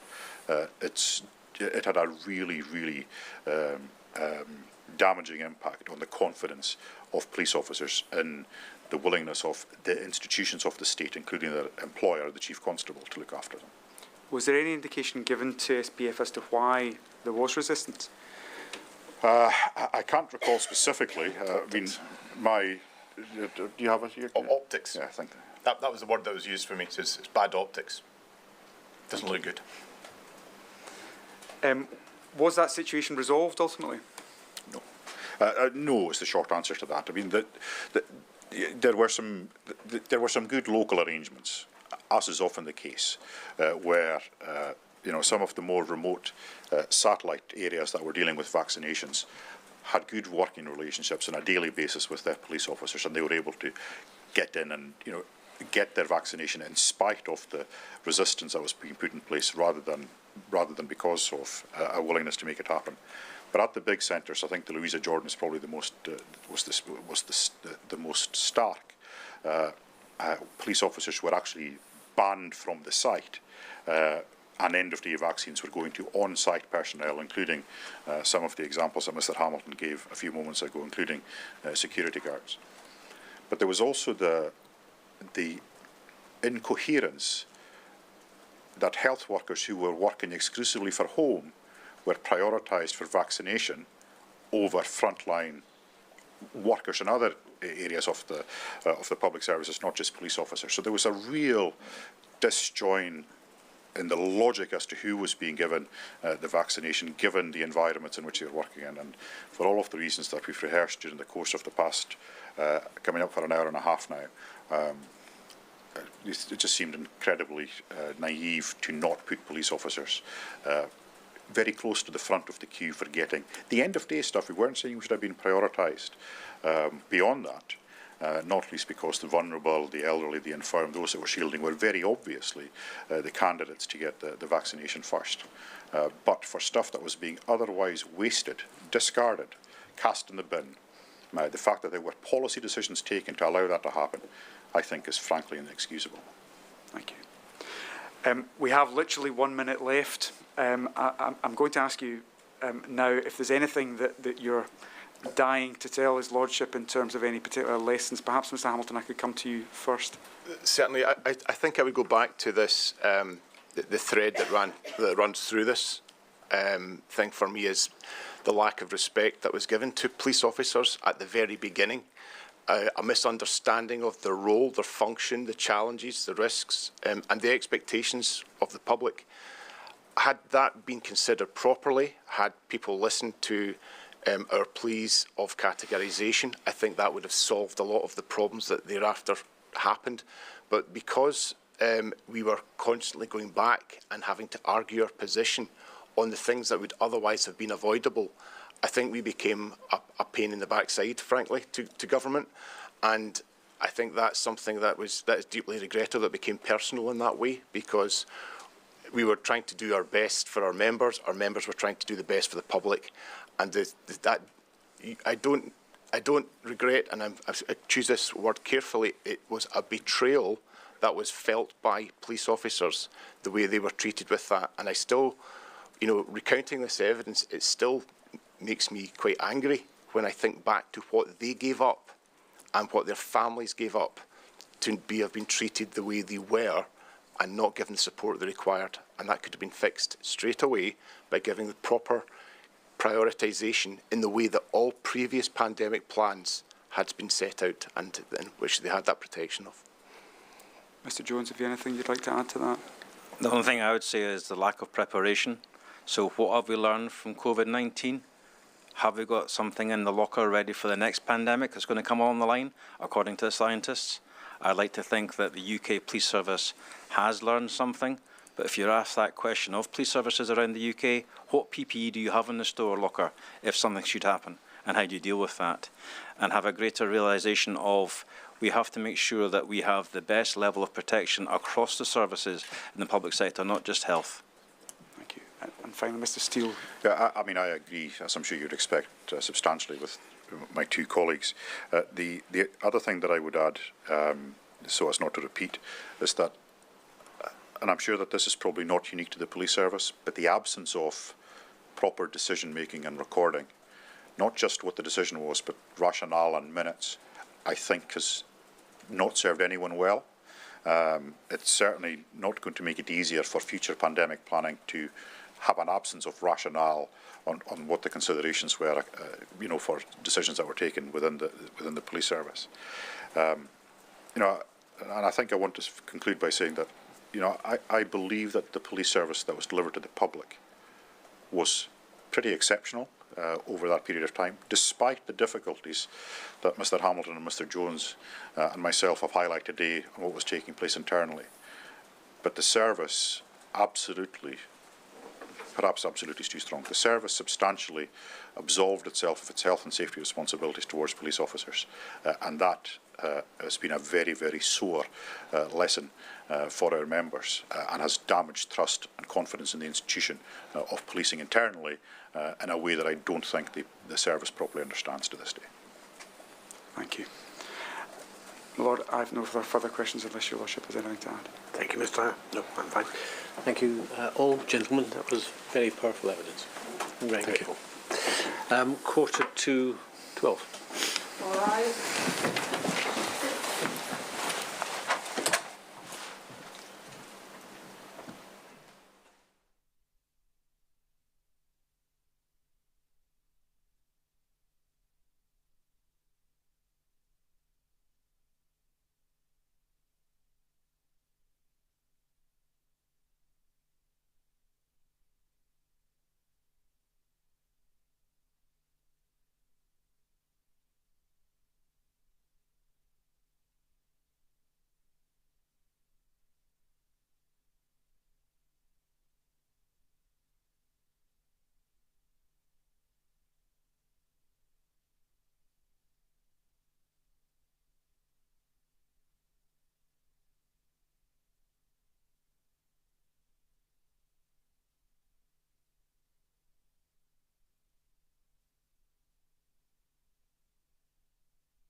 Now, good morning, Mr Dunlop. Good morning, my lord. The next witness this morning is Mr Redmond. Good morning, Mr Redmond. Thank you. Mr Dunlop, sorry. Mr Redmond, could you provide the inquiry with your full name, please? It's Gavin Christopher Redmond. Thank you. And I think you've provided a statement to the inquiry that contains your evidence to the inquiry. Is that correct? That's correct. I'd like to ask you some questions about that statement. Firstly, what are you currently employed as? I'm a director of GEOAmey Limited. Okay. And how long have you held that post? I've held that post for 5 years. My first day in post was the 23rd of March 2020. Sorry, 20? 20. Thank you. And what are your main duties and responsibilities in that post? I have two main responsibilities. The first is to be an executive director and be part of the leadership team of the business. And the second is to oversee contract operations in Scotland. Okay. And let's talk about GEOAmey. What does GEOAmey do? GEOAmey delivers a highly complex range of services across Scotland on behalf of Scottish ministers. Those services, my lord, could be categorised in 5 ways. We transport people to and from court. We operate the sales complexes within court sites. We provide GEOAmey officers in every dock in Scotland. We deliver what we call bedwatch services, which in essence is a 24/7, 365 service when prisoners are receiving inpatient care in hospitals across the country. And then the fifth area of service is probably our most complex, which is what we call non-court services. And that is a variety of ad hoc appointments across the country, medical appointments predominantly, x-rays, consultancies, day surgeries, etc. We transport people to funerals, to special escorted leave, to children's hearings. We transport prisoners around the country from prison establishment to prison establishment. So it's a highly complex service with an uncapped level of demand.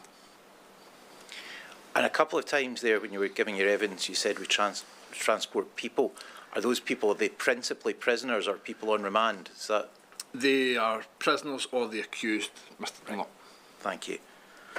And we see in paragraph 9 of your statement that you tell us that GEOAmey undertake 4,000 prisoner movements each day in Scotland and that GEOAmey is based at 60 locations. Is that 60 locations in Scotland?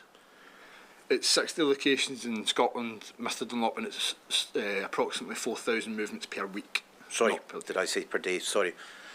And I think, am I correct that GEOAmey also operates a similar service in England, but you're not involved with that?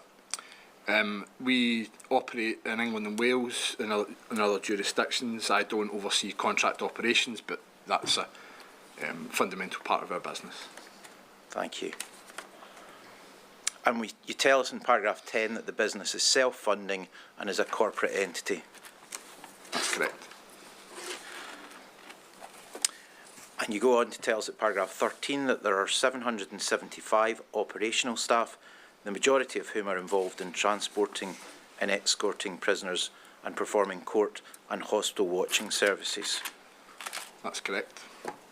Now, I just want to ask you now about some impacts that the pandemic may have had on the operation of GEOAmey's services.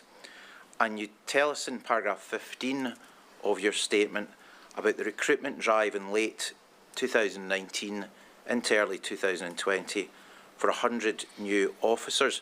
What was the driving force behind requiring 100 new officers at that time? Frankly, Mr. Dunlop, we had allowed our operational headcount to drop a little less than what the services required, and we needed a big push. We had recently taken over contract operations early in 2019. We were in learning mode, and we were caught out, frankly. Okay. And in terms of when you get 100 new officers, do they involve, is there training that's involved?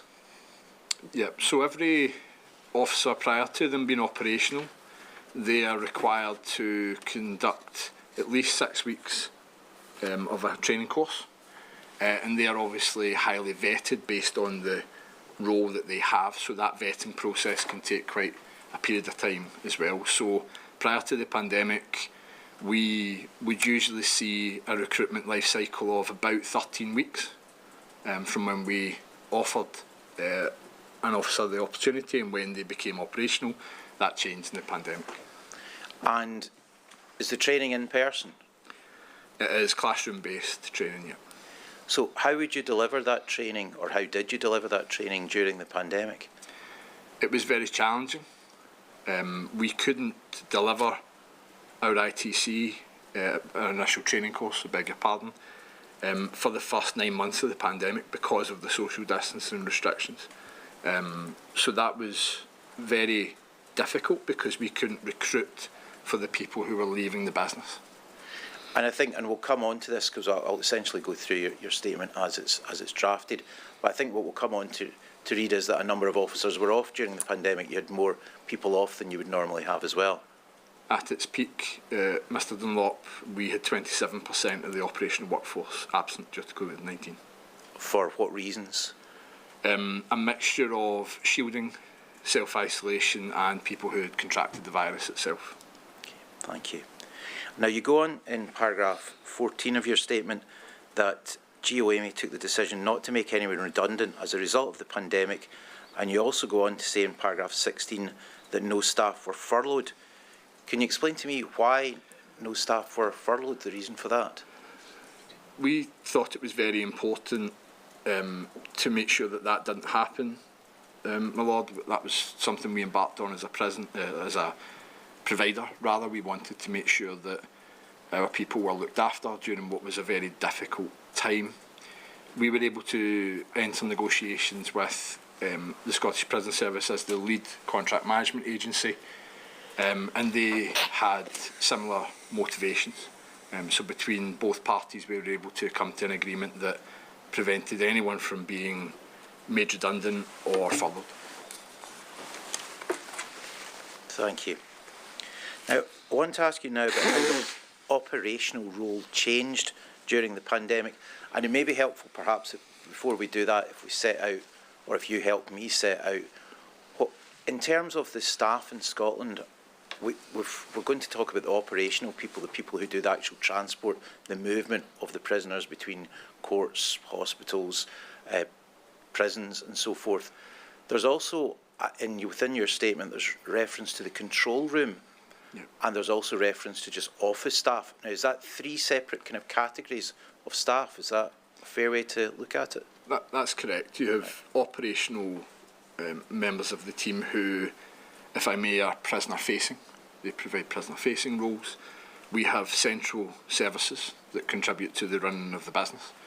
And then our logistics centre is a key part of our operational function. In essence, my Lord, the logistics centre is our air traffic control.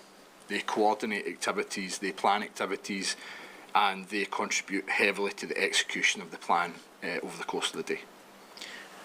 And just to get an idea, there's the central services and the logistics control services. I think you talk in your statement of the control room. Is that the same when you talk about the logistics staff? Are you talking about the control room? It's the same function. And just to get an idea in terms of the numbers of staff involved, you've talked about 700 or so operational staff within your statement. In terms of, if we break down the control logistics staff, how many of those are there on average at any one given time?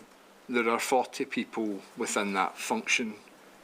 Usually 25 people working at any given time. There's a night shift, smaller group of night shift officers who plan activities, and then the vast majority are through the day. And the central services, is that, that's possibly where you're based, is it? Yes. Yes. And is that, I understand, is that based in Bells Hill?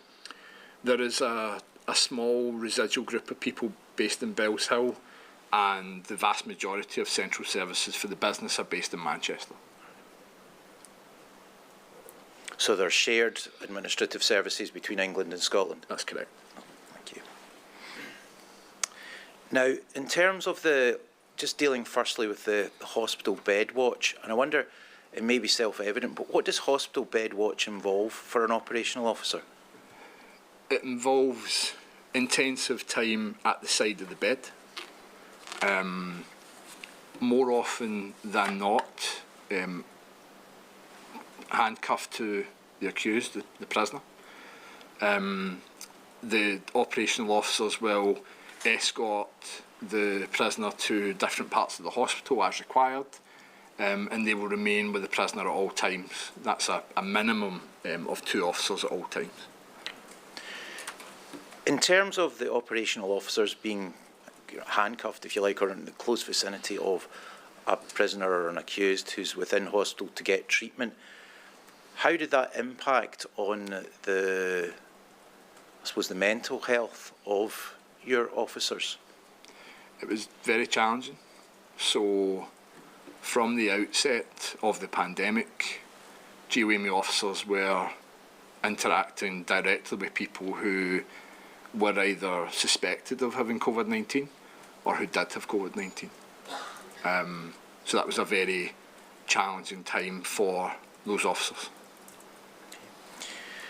And before they even get into the hospital, were there any problems that GEOAmey experienced with your officers getting into the hospital with the prisoner or the accused that was there to have medical attention? We've seen examples, Mr Dunlop, my lord, where there was a lack of understanding of what GEOAmey officers were responsible for in relation to prisoner management. So we had multiple occasions early on in the pandemic where GEOAmey officers were refused access to hospitals due to that lack of understanding perhaps of what they were responsible for and why they were there. That caused some challenges for us culturally as well as operationally. Well, let's just, touch on that. If they're refused entry, can the prisoner go in without the GEOAmey person? They can't, thankfully. The nature of those services, my lord, are that we take over from our colleagues in the prison service. So the prison service escort the prisoner in the immediate term when they need that care, and then we take over responsibilities within 90 minutes. So our attendance at hospital is initially without prisoner. So if a hospital's not permitting an operational officer to go in who's handcuffed to the prisoner or the accused, does that mean that there's a delay in the medical treatment of the prisoner or the accused? In those instances, Mr Dunlop, thankfully not, because the prisoner is still in the ward, but there were occasions within what I described at the outset as our non-court services, so people receiving outpatient care. There was instances where that treatment was delayed because of the ambiguity that we were discussing. And I think elsewhere in your statement, and I'm sorry I can't take you to the specific paragraph, but where an operational officer has got access to a hospital and is there with the prisoner or accused and is receiving treatment, and they have to be replaced by the next shift, were there difficulties with the next shift operational officer essentially getting into to swap positions essentially with the person who was handcuffed to the prisoner? Yeah, that was a regular challenge, certainly in 2020. We would see inconsistency, hospital to hospital, ward to ward, shift to shift, even, on what requirements there was for entering the ward. I think, my lord, it's important to recognise that in some instances these were wards that had COVID-19 patients, so control was, it was a very controlled environment. But we did see huge inconsistency on what the expectations were for GEOAmey officers entering NHS sites. Thank you. In terms of GEOAmey operates in England and Scotland, England and Wales and in Scotland, was there a difference in the categorisation of, I'm not particularly interested in whether there were key workers, was there a difference in categorisation north and south of the border? GEOAmey officers in England and Wales were officially classified as key workers. Officers in Scotland did not get that same confirmation. And do you know why? I don't. No. Is it something that GEOAmey raised with anyone? We raised that at the outset, Mr Dunlop, because it had practical challenges. It brought practical challenges. Certainly at the beginning of the pandemic, we were having officers who were reporting for duty. They were travelling to work. They were being stopped on the motorways and asked where they were going, and there was ambiguity. Thankfully, because of our presence within the sector, Police Scotland officers were very supportive and were able to see that unofficial importance of that status unofficially. However, we raised that at the outset. We didn't get much traction on it, Mr Dunlop. I think that what I would point towards is there was certainly a sentiment at the start of the pandemic where there was the criminal justice partners and then there was GEOAmey.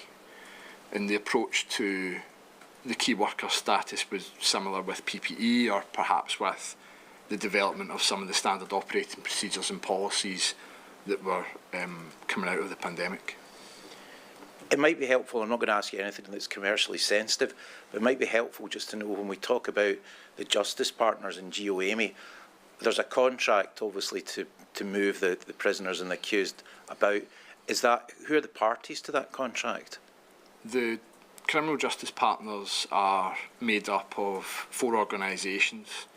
My Lord, the Police Scotland, Crown Office and Prosecution Service, Scottish Courts and Tribunal Service, and the Scottish Prison Service, who act as the contract management lead. Thank you. And you said you raised the issue of key worker status or classification. Do you remember who that was with? Was that with the Scottish Government, or was that with partners to the contract? We raised that with the Scottish Prison Service, Mr Dunlop, as the lead contract management agency. Thank you.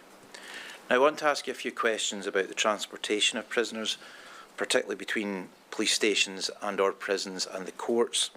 Now in paragraph 30 of your statement, you identify that from the start of the pandemic until about April 2022, the 54 normal court sites were reduced to 7, which were located at Edinburgh, Glasgow, Paisley, Dundee, Kilmarnock, Aberdeen and Falkirk.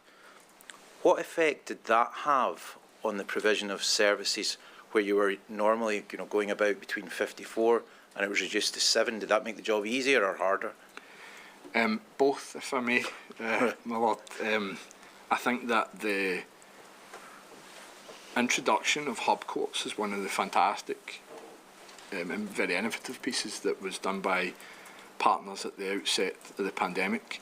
That made it easier in some ways to resource, for example, because these sites were prominent and had plenty of officers to facilitate services. From a logistics point of view, it made life harder because people had to travel further to those sites.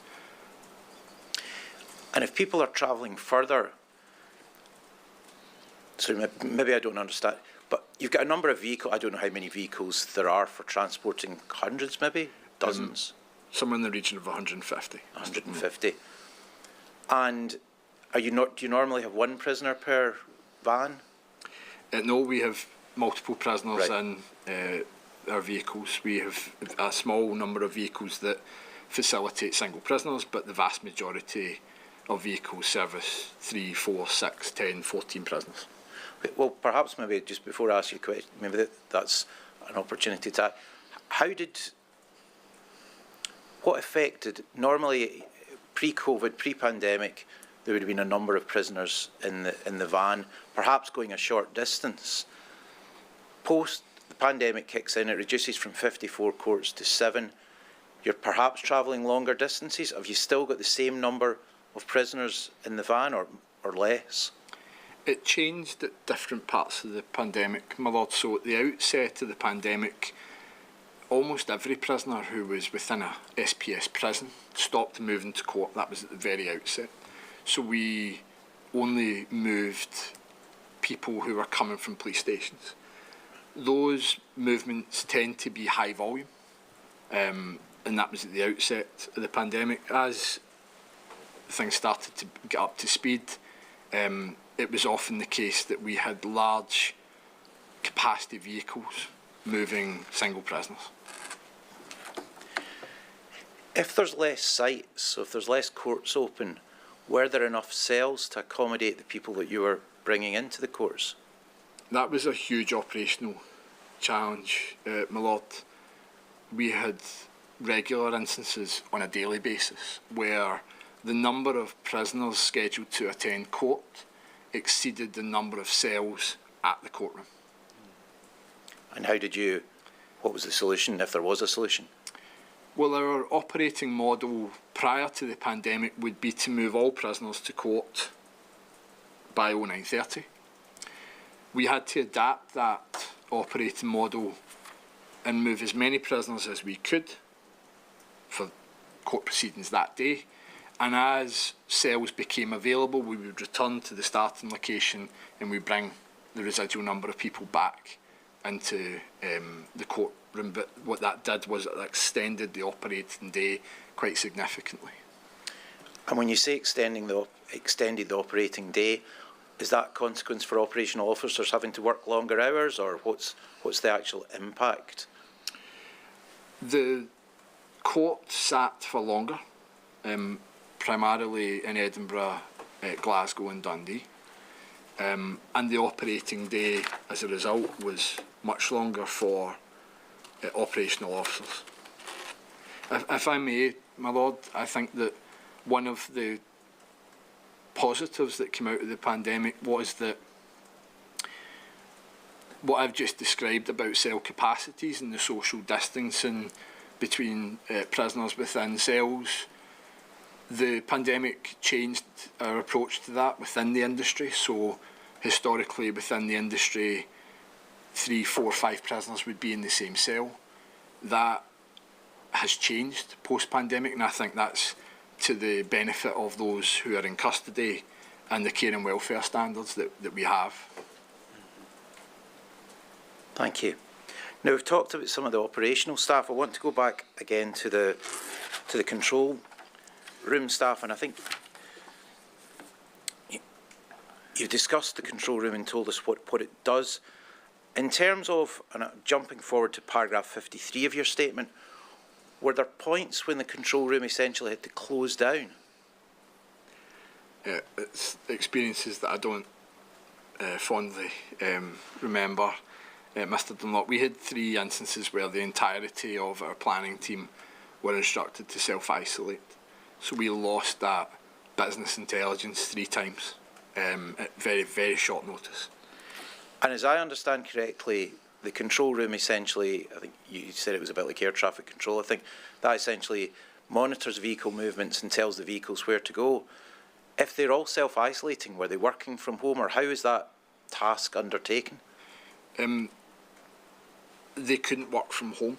They could or couldn't? They could not. Could not work from home. That was an assessment we made quite early on in the pandemic. There was parts of the function that could work from home, but the nature of those activities, my lord, are that it's a dynamic operating environment that we have, as you can imagine, and the employees within the logistics centre need to collaborate quite closely together over the course of the day to find operational solutions. It just wasn't possible to do that from home. So on the 3 instances where the entirety of the logistics centre team were instructed to self-isolate, we had to activate some quite significant contingencies. And how did you do that? Or I don't want to ask you anything that's commercially sensitive.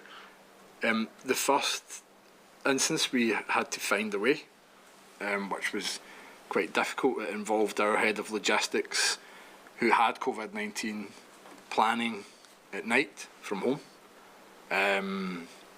We learned lessons from that first instance, and episode 2, episode 3 were far slicker. We identified people in the operation who had previously worked within the logistics centre, who had that knowledge. We activated some of the knowledge that we had in other jurisdictions in England and Wales, and we had far better contingency plans for the second and third instance, but it was very difficult. Okay, thank you. You go on to say in paragraph 45 that GEOAmey were at the forefront of the introduction of virtual courts. I'm just wondering what role GEOAmey played in the introduction of virtual courts. Well, the primary focus for GEOAmey at the outset of the pandemic, my lord, was to be there for our customers and to really buy into that spirit of mutual aid and ensure that there was continuity of operations across the country. The circumstances of the early pandemic meant that we had large numbers of officers who were at home, who weren't required. We had capacity. And one of the ways that we could make that capacity productive for the common good was virtual courts. So we didn't have a contractual requirement to deliver virtual courts. That was an additional service. But given the spirit of mutual aid, given that there was some unproductive resource there, we embarked on that with gusto, and we were, as you've referenced, Mr. Dunlop, we were at the forefront of that initiative. And when you talk about virtual courts, am I correct that you mean setting up the ability for prisoners to join courts remotely?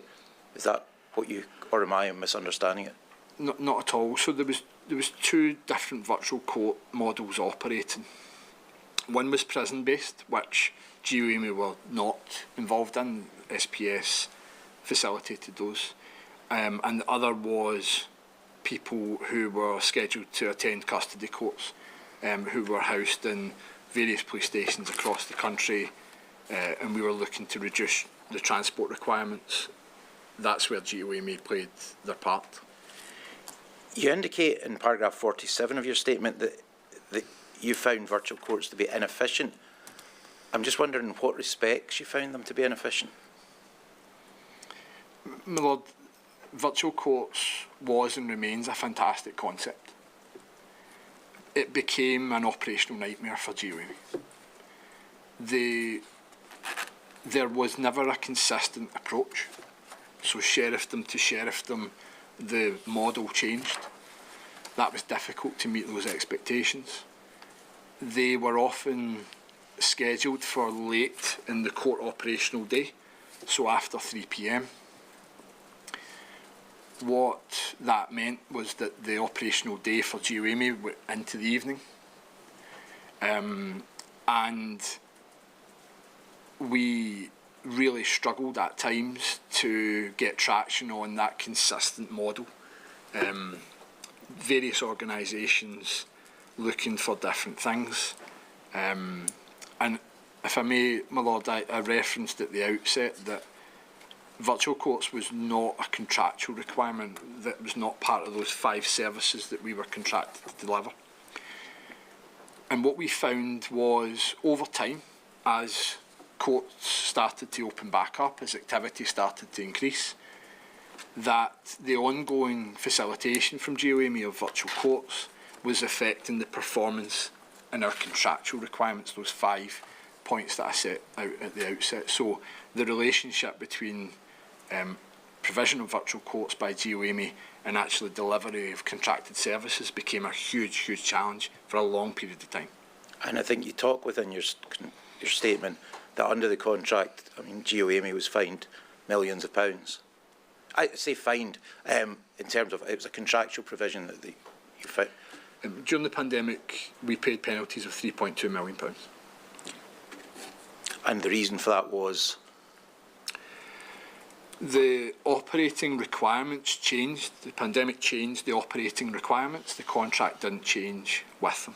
So the measurements of service and performance were pre-pandemic measurements in a pandemic world. At paragraph 52 of your statement, you state that the company's IT systems were under pressure as the IT system was built for pre-pandemic arrangements, and you say it was difficult to align reporting with what was happening on the ground. Can you maybe just give us an example so that we can properly understand what you mean by that? Late in the pandemic period that was in the scope of the inquiry, we started to experience consistent levels of service failure. because of some of the challenges that I referenced early on. Our systems weren't designed to cope with that level of inherent failure, and we struggled to provide meaningful data to the customer.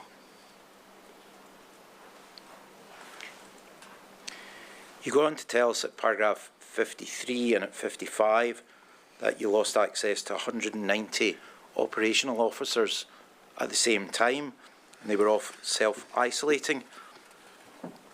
But you go on to, and I just want to clarify this point, you go on to say at the foot of paragraph 55 that on some occasions the National Health Service would allow staff who required to isolate to immediately return to work if the staff, this is your operational officers I think, had been using PPE. Can you explain what you actually, how that happened in practice? So the track and trace, if I recall, Mr Dunlop, forgive me, the track and trace process was that there was a notification to the mobile phone, and that triggered an interview, for want of a better term, on what contact had been made, etc. The fact that GEOAmey officers were managing within the delivery of services during their day-to-day tasks, they were managing people who were COVID-19 positive, meant that we were more susceptible to receiving those notifications in the subsequent interviews. What we experienced was inconsistency from track and trace on whether the PPE that our officers were wearing was factored in to the decision on whether to self-isolate or not. GEOAmey officers throughout the pandemic had all of the appropriate PPE, so we felt that that was appropriate mitigation that would allow them not to have to self-isolate, but we've seen inconsistency in that approach throughout. So did some NHS boards accept that and some didn't? I would agree with that, Mr Dunlop. I'd take that a stage further, and I think that my experience was that it could change from interviewer to interviewer. Okay. Within the same board? Correct. Thank you. Just dealing with PPE, you discuss at paragraph 61 to 76 of your statement various operational requirements including PPE.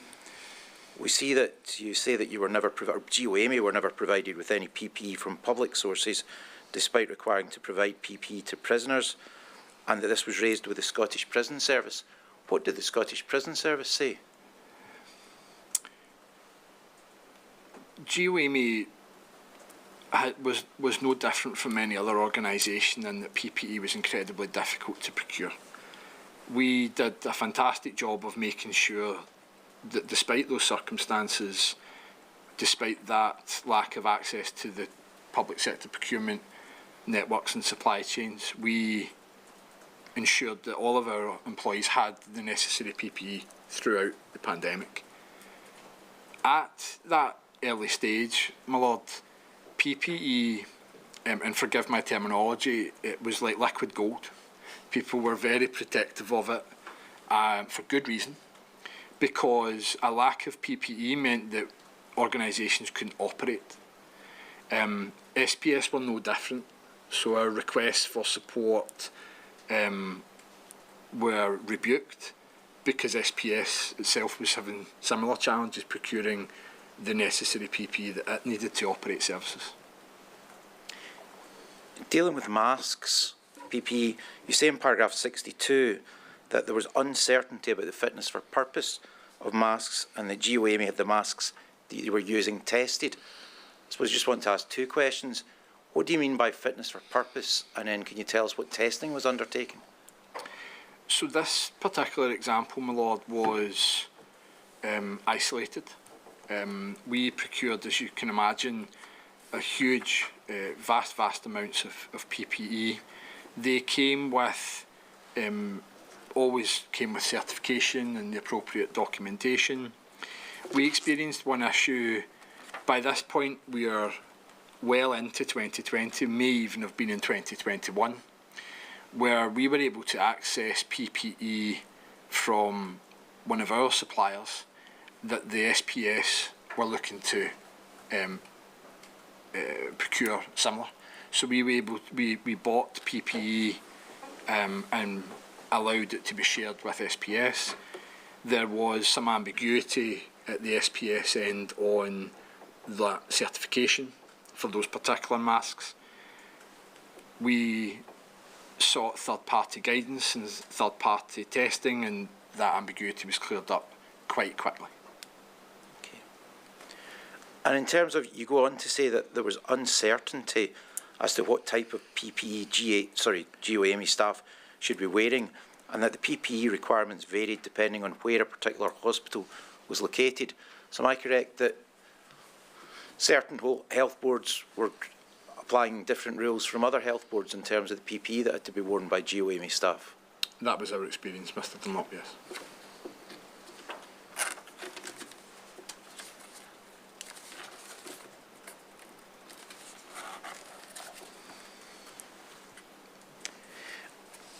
You discussed testing at paragraph 85 of your statement, and you say that your staff did not require to test before entering police stations, court buildings or prisons.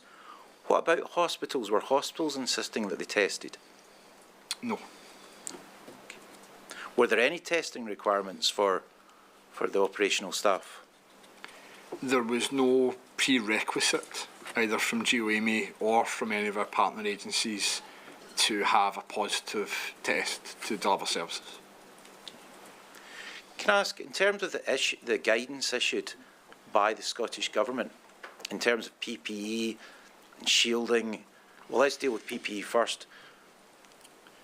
Did GEOAmey take a view on whether or not the guidance was sufficiently clear as to what operational officers required to have in terms of PPE? The guidance that we used, my lord, was the guidance available to the public. So there was no industry-specific, sector-specific guidance, nor did that guidance cover the fact that we were operating within hospitals on a daily basis. So we felt that that wasn't as didn't give us the clarification that we would prefer, and we struggled to get that clarification. When you say you struggled to get it, did you approach anyone to try and get that clarity? We utilised the SPS as the lead contract management agency. And were they able to provide you with clarity? No. And that was PPE. In terms of isolation and shielding, similarly, did GEOAmey form the view that that was sufficiently clear to the operational staff, or were there gaps? Our approach, my lord, was to review the public guidance, the guidance issued to the public, and then consider how that needed to be implemented within our standard operating procedures or our policies. And we went from there.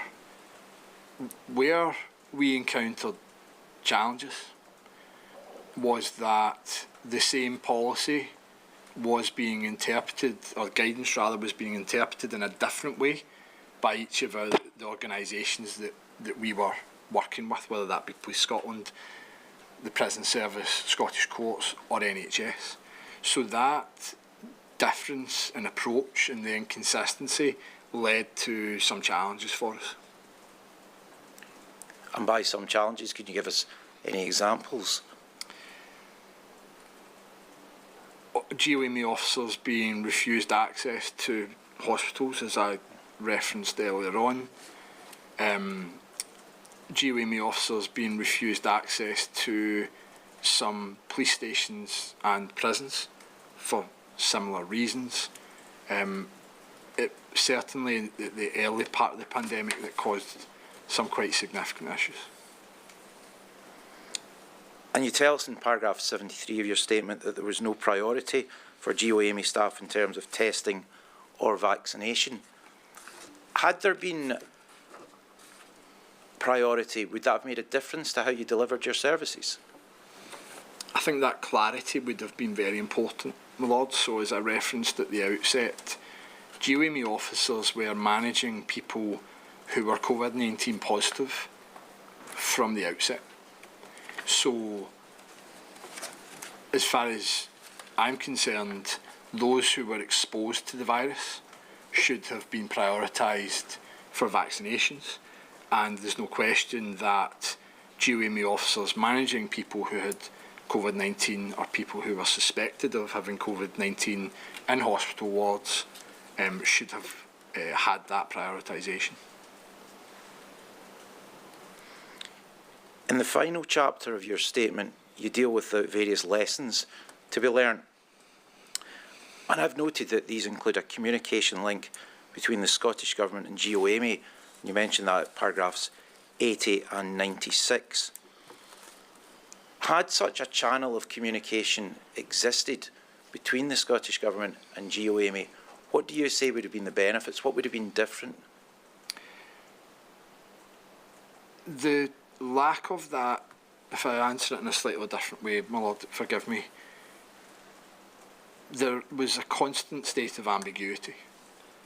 And the impact of that at times was that services weren't delivered, or they weren't delivered as efficiently as they could have been. So I think that the access to Scottish Government officials or a point of escalation to seek that clarity, to get that clarification as and when required, would have meant that we wouldn't have had the same level of failure, and that people would have received a better service fundamentally. And when you talk about level of failure, are you talking about such things as not being able to get prisoners seen for medical attention as an outpatient? Is that people not arriving at court on time?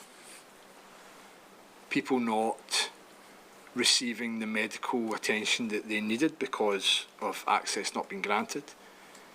People attending funerals, attending children's hearings, some quite significant consequences. Thank you. I just finally, before I thank you for your time today, I just wondered whether there's any other matters either I haven't raised that are within your statement, or if there's any other matters that you've thought since drafting your statement that would be helpful to the inquiry.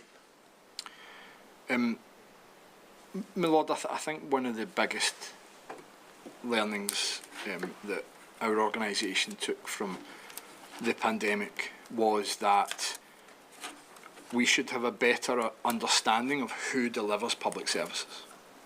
And that understanding would come with key worker status, it would come with access to strategic guidance from government on policy, on standard operating procedures. It may come with access to PPE. But one of the pieces that we think is very important is that we co-design an emergency protocol for key services. So services that must continue. The development of an emergency protocol outlining exactly what that service is and what the expectations are of each party, and fundamentally with one decision maker. We think that that would be a huge step forward, and if we had had that for COVID-19, we would have had a reduced court backlog. We would have seen people have a more efficient and effective service, and critically we would have seen victims not experiencing the same lead time as what they have through the pandemic as a result of that very clear, well-defined, well-considered emergency protocol. Thank you, Mr. Redmond. I have no further questions. I don't know if His Lordship has, but I'd just like to take your opportunity to thank you for both your time today and preparing such a detailed statement. Thank you, Mr. Dunlop. No, thank you, Mr. Redmond. I've got no questions for you, but I'm very grateful for your thoughtful and considered evidence. Thank you, sir. Very good. That is us. I don't believe there's any further witnesses today, my Lord. 10 o'clock tomorrow morning, then. Thank you.